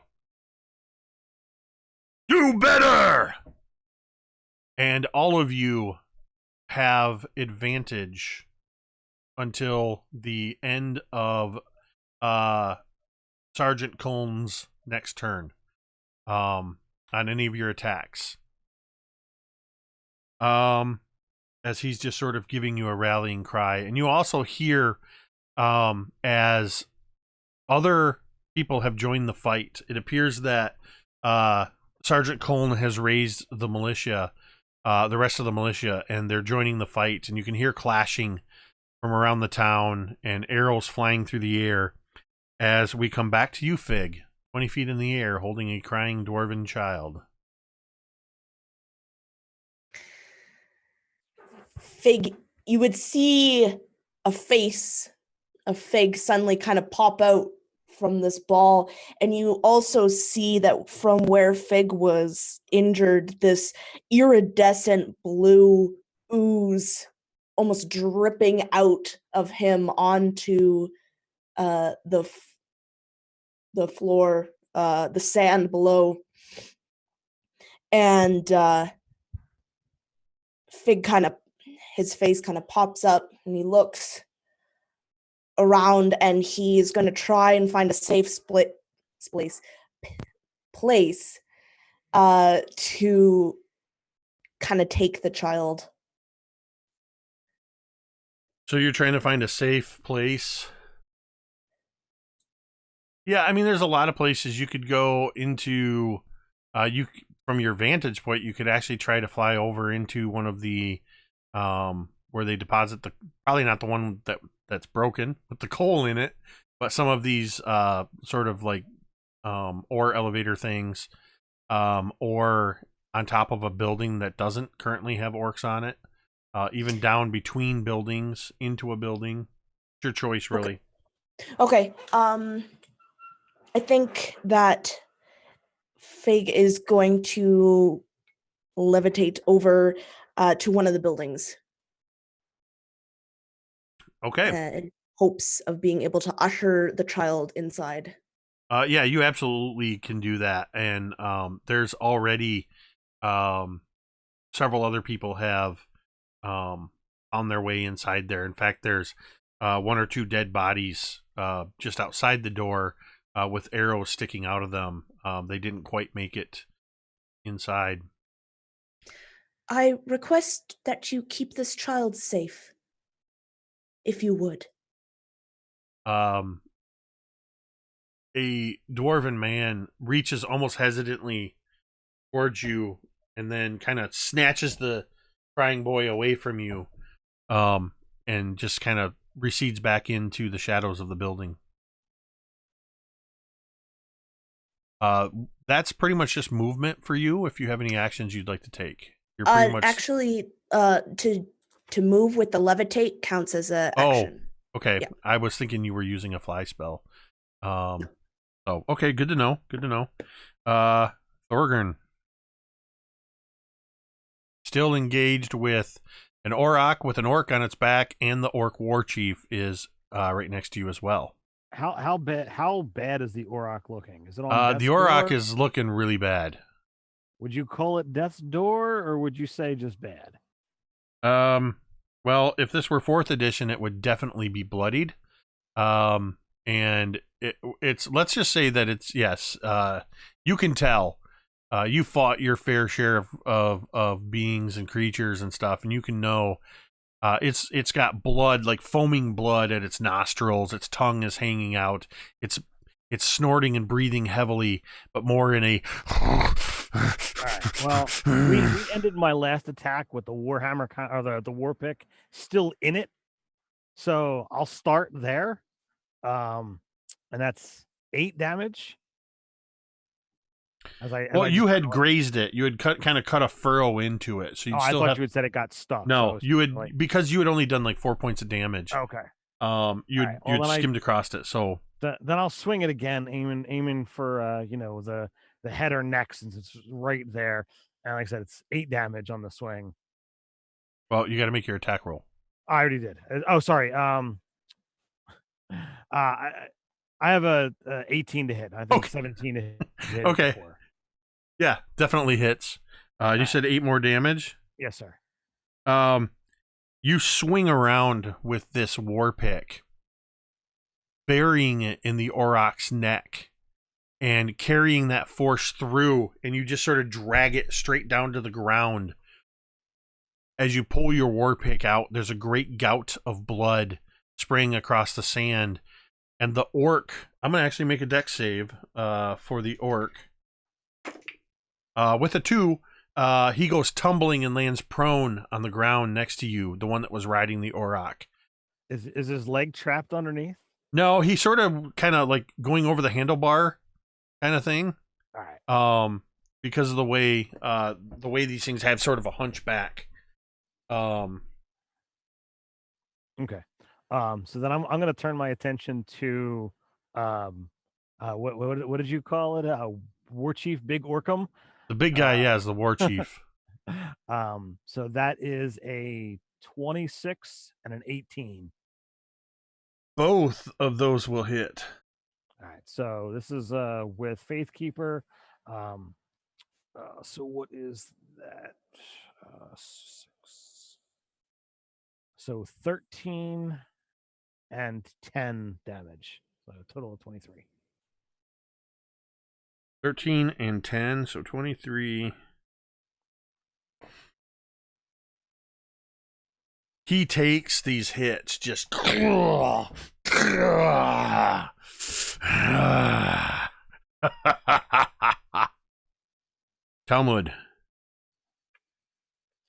I'm sorry, was there anything else? I think you used all your actions. That's all my actions. I'm not moving. Talmud. You also have this Auroch that is in pretty bad shape, and an orc atop it. Yeah, this round I think Baron is going to pretty much be kind of cowering beneath the stage, kind of still coughing from the dust, not really having much of a chance of seeing at what he would be firing at. However, with Talmud, having seen Cantriel and being bolstered by her presence, he is going to wheel around kind of in a spin with Gerta out at like her maximum length and attempt to basically just hit this thing square in the face with advantage because of the sergeant dude. That is an 18 to hit. That's a hit. Excellent. Cantriel, your Bardic Inspiration is a D6 at this point. Is that right? Cool. I'm going to throw that on there. That's going to be 12 points of bludgeoning. You hear the shattering of bone and actually see the entire snout.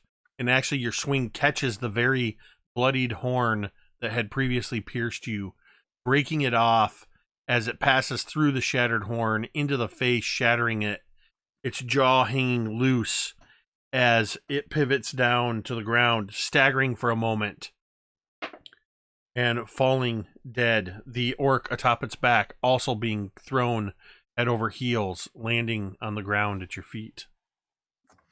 And when he lands at my feet, that is when Gerta comes up with extra attack straight down towards him on his back. So that is a 21 to hit. And you rolled with advantage? I did, yes. Okay. So that is a hit. Excellent. This is going to be 12 points of bludgeoning damage again. Okay.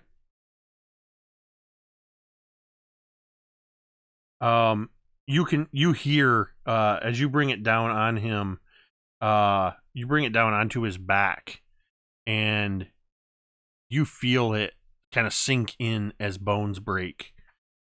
He's still breathing a haggard breath. Hasn't passed yet, but you've done him some serious harm. The war chief. Oh, sorry. It's okay. With him seeming like he's at least incapacitated, not mechanically, but just, he's got a moment needs to deal with. He's going to turn and move to the opposite side of this orc chief from where his cousin Thorgarn stands. Okay. As you move in, the war chief looks at you joining and just... And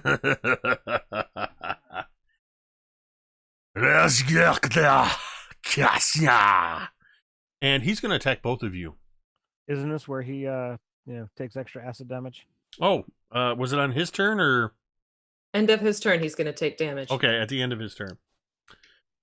So he's going to be attacking both of you at disadvantage, or rather, no.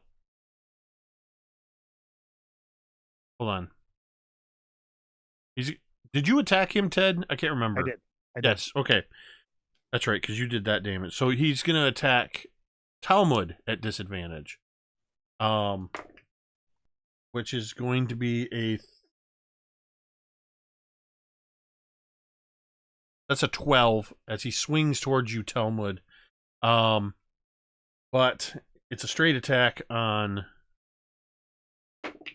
Thorgarn. Good lord. That is an 11. He winces. 11 total? 11 total. He winces. I just laugh at him. You can see as he swings at both of you, he's wincing in pain from whatever damage you did to him. Like maybe you broke a rib or something. It's enough to throw his attacks off. The Aurochs are dead. There are still some orcs. He also takes 4 points acid damage. Chief Uggabug. All right. Cantriel now, are you? is hidden. Oh, good lord. All my dice are rolling single digits now. There's a few orc arrows slinging around, not really hitting anybody. So we are at back to Cantriel. Okay, cool. So let me see here. There's still the guys up on the roofs too. Yes, there are still 2 orcs up on the rooftops. Click, click, click. All right, so what I'm going to do is for the one that I can see, I'm going to use my blindness or deafness on him. And for that, he needs to make a Constitution saving throw. And if he fails, it's either, well, I'm going to blind him. So the one on the left, you say? Yeah. And that's a what kind of save? Constitution. That is a 16. Reroll. 20. That is a 17. Oh, for crying out loud. All right, then that's going to fail. You see this one orc, though, as he's just kind of rubbing at his eyes a moment. Back at the top of the order. Oh, no, wait, hold on. Oh, wait, you still got more to do. There's another bonus action. And I'm going to just shout, and another one for you, my dear. Nice to see you again. So Talmud's going to get another bardic inspiration. Excellent.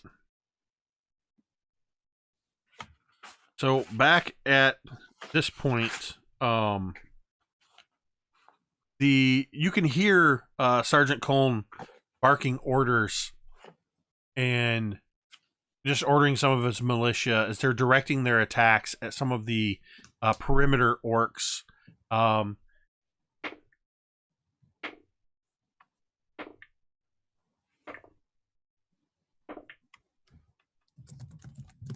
His militia, you, Cantriel, can see as the two orcs up on the rooftop are taken down by arrows.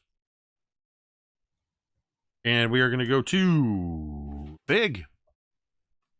There are 3 orcs, one prone and in really bad shape. One other one standing near Talmud and Thorgarn, and there's the war chief. As far as combatants. Right. How far away is the one who is prone and not looking so hot? Probably about 30 feet. Okay. I think that Vig is going to move over to that prone one. Just kind of stand over them for a moment. Kind of looking and then looking around at all the dead.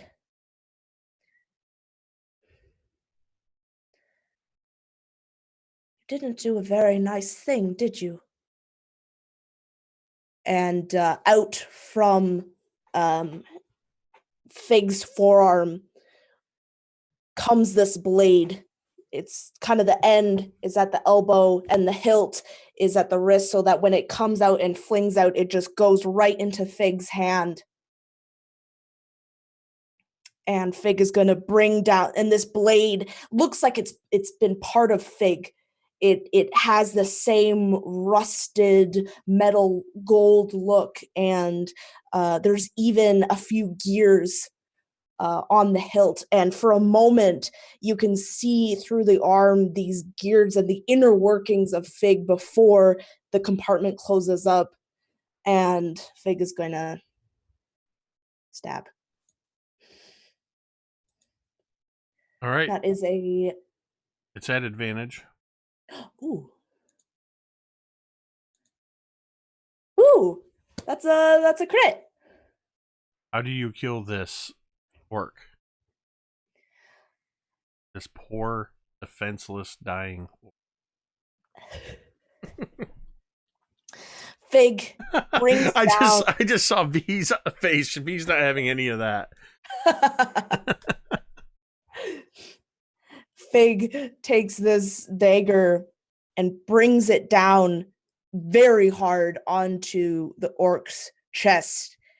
And you can hear the garbled last breaths that this orc is taking. You see that Fig is just kind of watching this orc just kind of tilting its head from side to side as the orc breathes its last. I like it, a casual indifference to the murdering of, well, a murderer. Thorgarn. All right, so, I've fought orcs before, and I think that this guy's, you know, his last two attacks, you know, against my cousin and I seemed to have less fight than you know that he had been exhibiting before. So I think he's on his way out, and here's where I'm, you know, throwing defense to the wind, and I'm just going in with just a massive flurry of strikes, i.e., I'm using reckless attack. So I use the domain die for a reroll. My first attack is a 19, and the other two attacks are over a 20.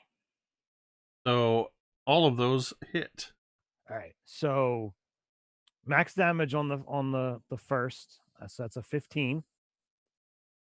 Then 11 on the second attack, and 5 with the war pick.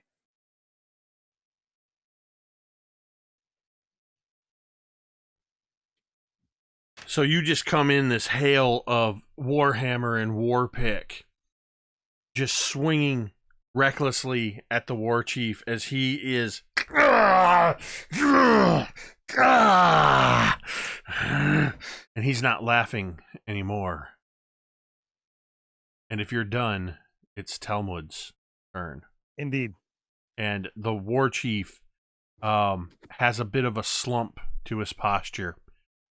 He has he seems to be almost desperately holding on to his great axe as he stands before you. Talmud is going to see if he can't do what he can to help alleviate his scoliosis. Now, if you attack recklessly as well, then, you know, the disadvantage that we get is canceled out by his disadvantage. Well, I think I'm going to hold on because this one is a 24 to hit. That will indeed hit. Nice. Excellent. Yeah, I'm going to go ahead and put that lovely bard magic to work again. Nice.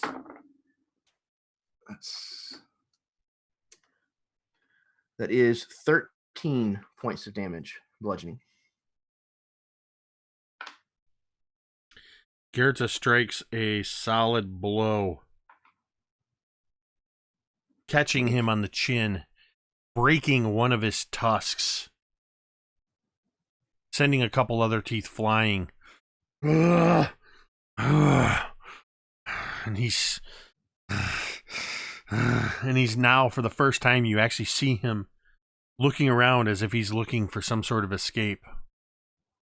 Well, this was my home, dearie. You should have thought very long and hard before you came here. He's going to follow up with a second swing.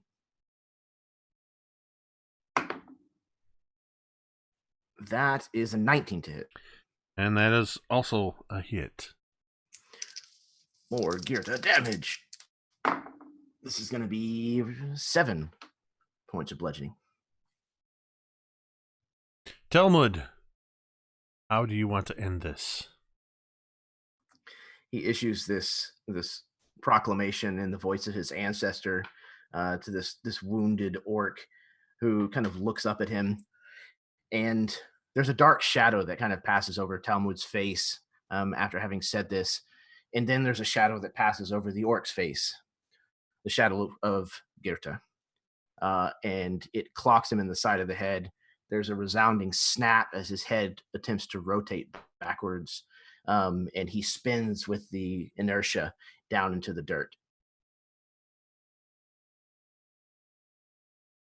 The orc collapses at your feet.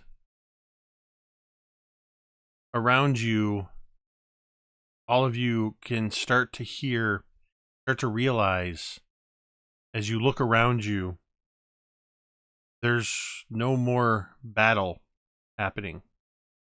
In fact, the last few of the militia, Sergeant Culm, were watching you as you finished off this orc war chief. I would like... Let's see, there are... So first, 2. So I want Thorgarn and Thorgarn again. I want you to roll 2 D100. So roll D100 and then roll again and add the results. Together? Yep. I hope I want high. So I got an 89 and a 33. So that's 122. In the aftermath of this attack on Blasingdell, you said 122? Yes, sir. There are about 122 dead dwarves, humans, and half-elves. Oh, This was a vicious attack by an orc war party. Sergeant Coln. I'm guessing there was more carnage elsewhere. They had struck at other points in the town. This was the focus. Sergeant Coln comes up to you.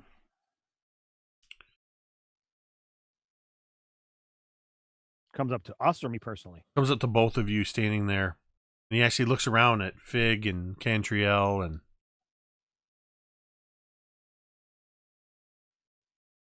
So for the brief moment that combat is stopped and there are no enemies around Thorgarn, he looks out and he sees for any who actually look upon before they fade and only Thorgarn can see a handful of these spectral dwarves that are around. He specifically looks to Leskin, and he holds out Faithkeeper. He looks out to Father Greffin, and as the group fades, as the heat of battle begins to wash away, and tiredness begins to pour in, a single tear runs down his cheek at his fallen companions, fallen friends retreat from the visual spectrum of. And as they're fading, it's almost as if Sergeant Coln steps through the fading mist of one of these ancestors. Where he fades, you suddenly see the half-orc face of the watch commander. And next to him, slightly smaller, a female human, Constable Dara Whitewood. Coln looks at all of you. Blasingdell is lucky you are here. It was a good day for you to return, Talmud. He knows you. You know him by reputation. You've probably shared a few drinks in the tavern from time to time. You, looking at Cantriel and Fig. well fought as well. Whitewood puts a hand up. She turns to Coln and says, I'm going to need you to get with the others. Begin gathering the dead. We will have to see them immediately. Check on your numbers, see how many we've lost. Fortify the borders. You 4.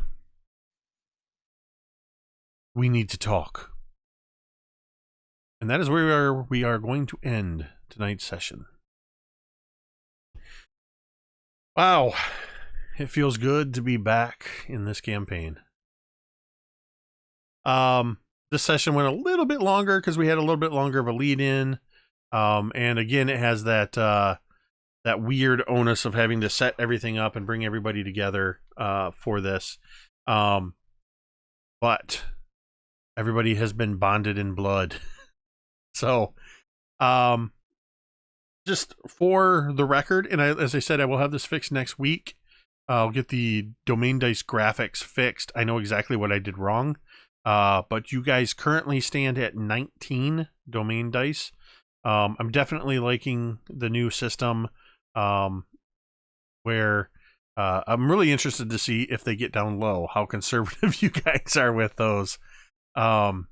Especially when you have only 4 left and somebody needs a death saving throw or something like that. So, if you want my opinion, I don't plan on being conservative unless the party begins to say, "Hey, Ted, stop using them."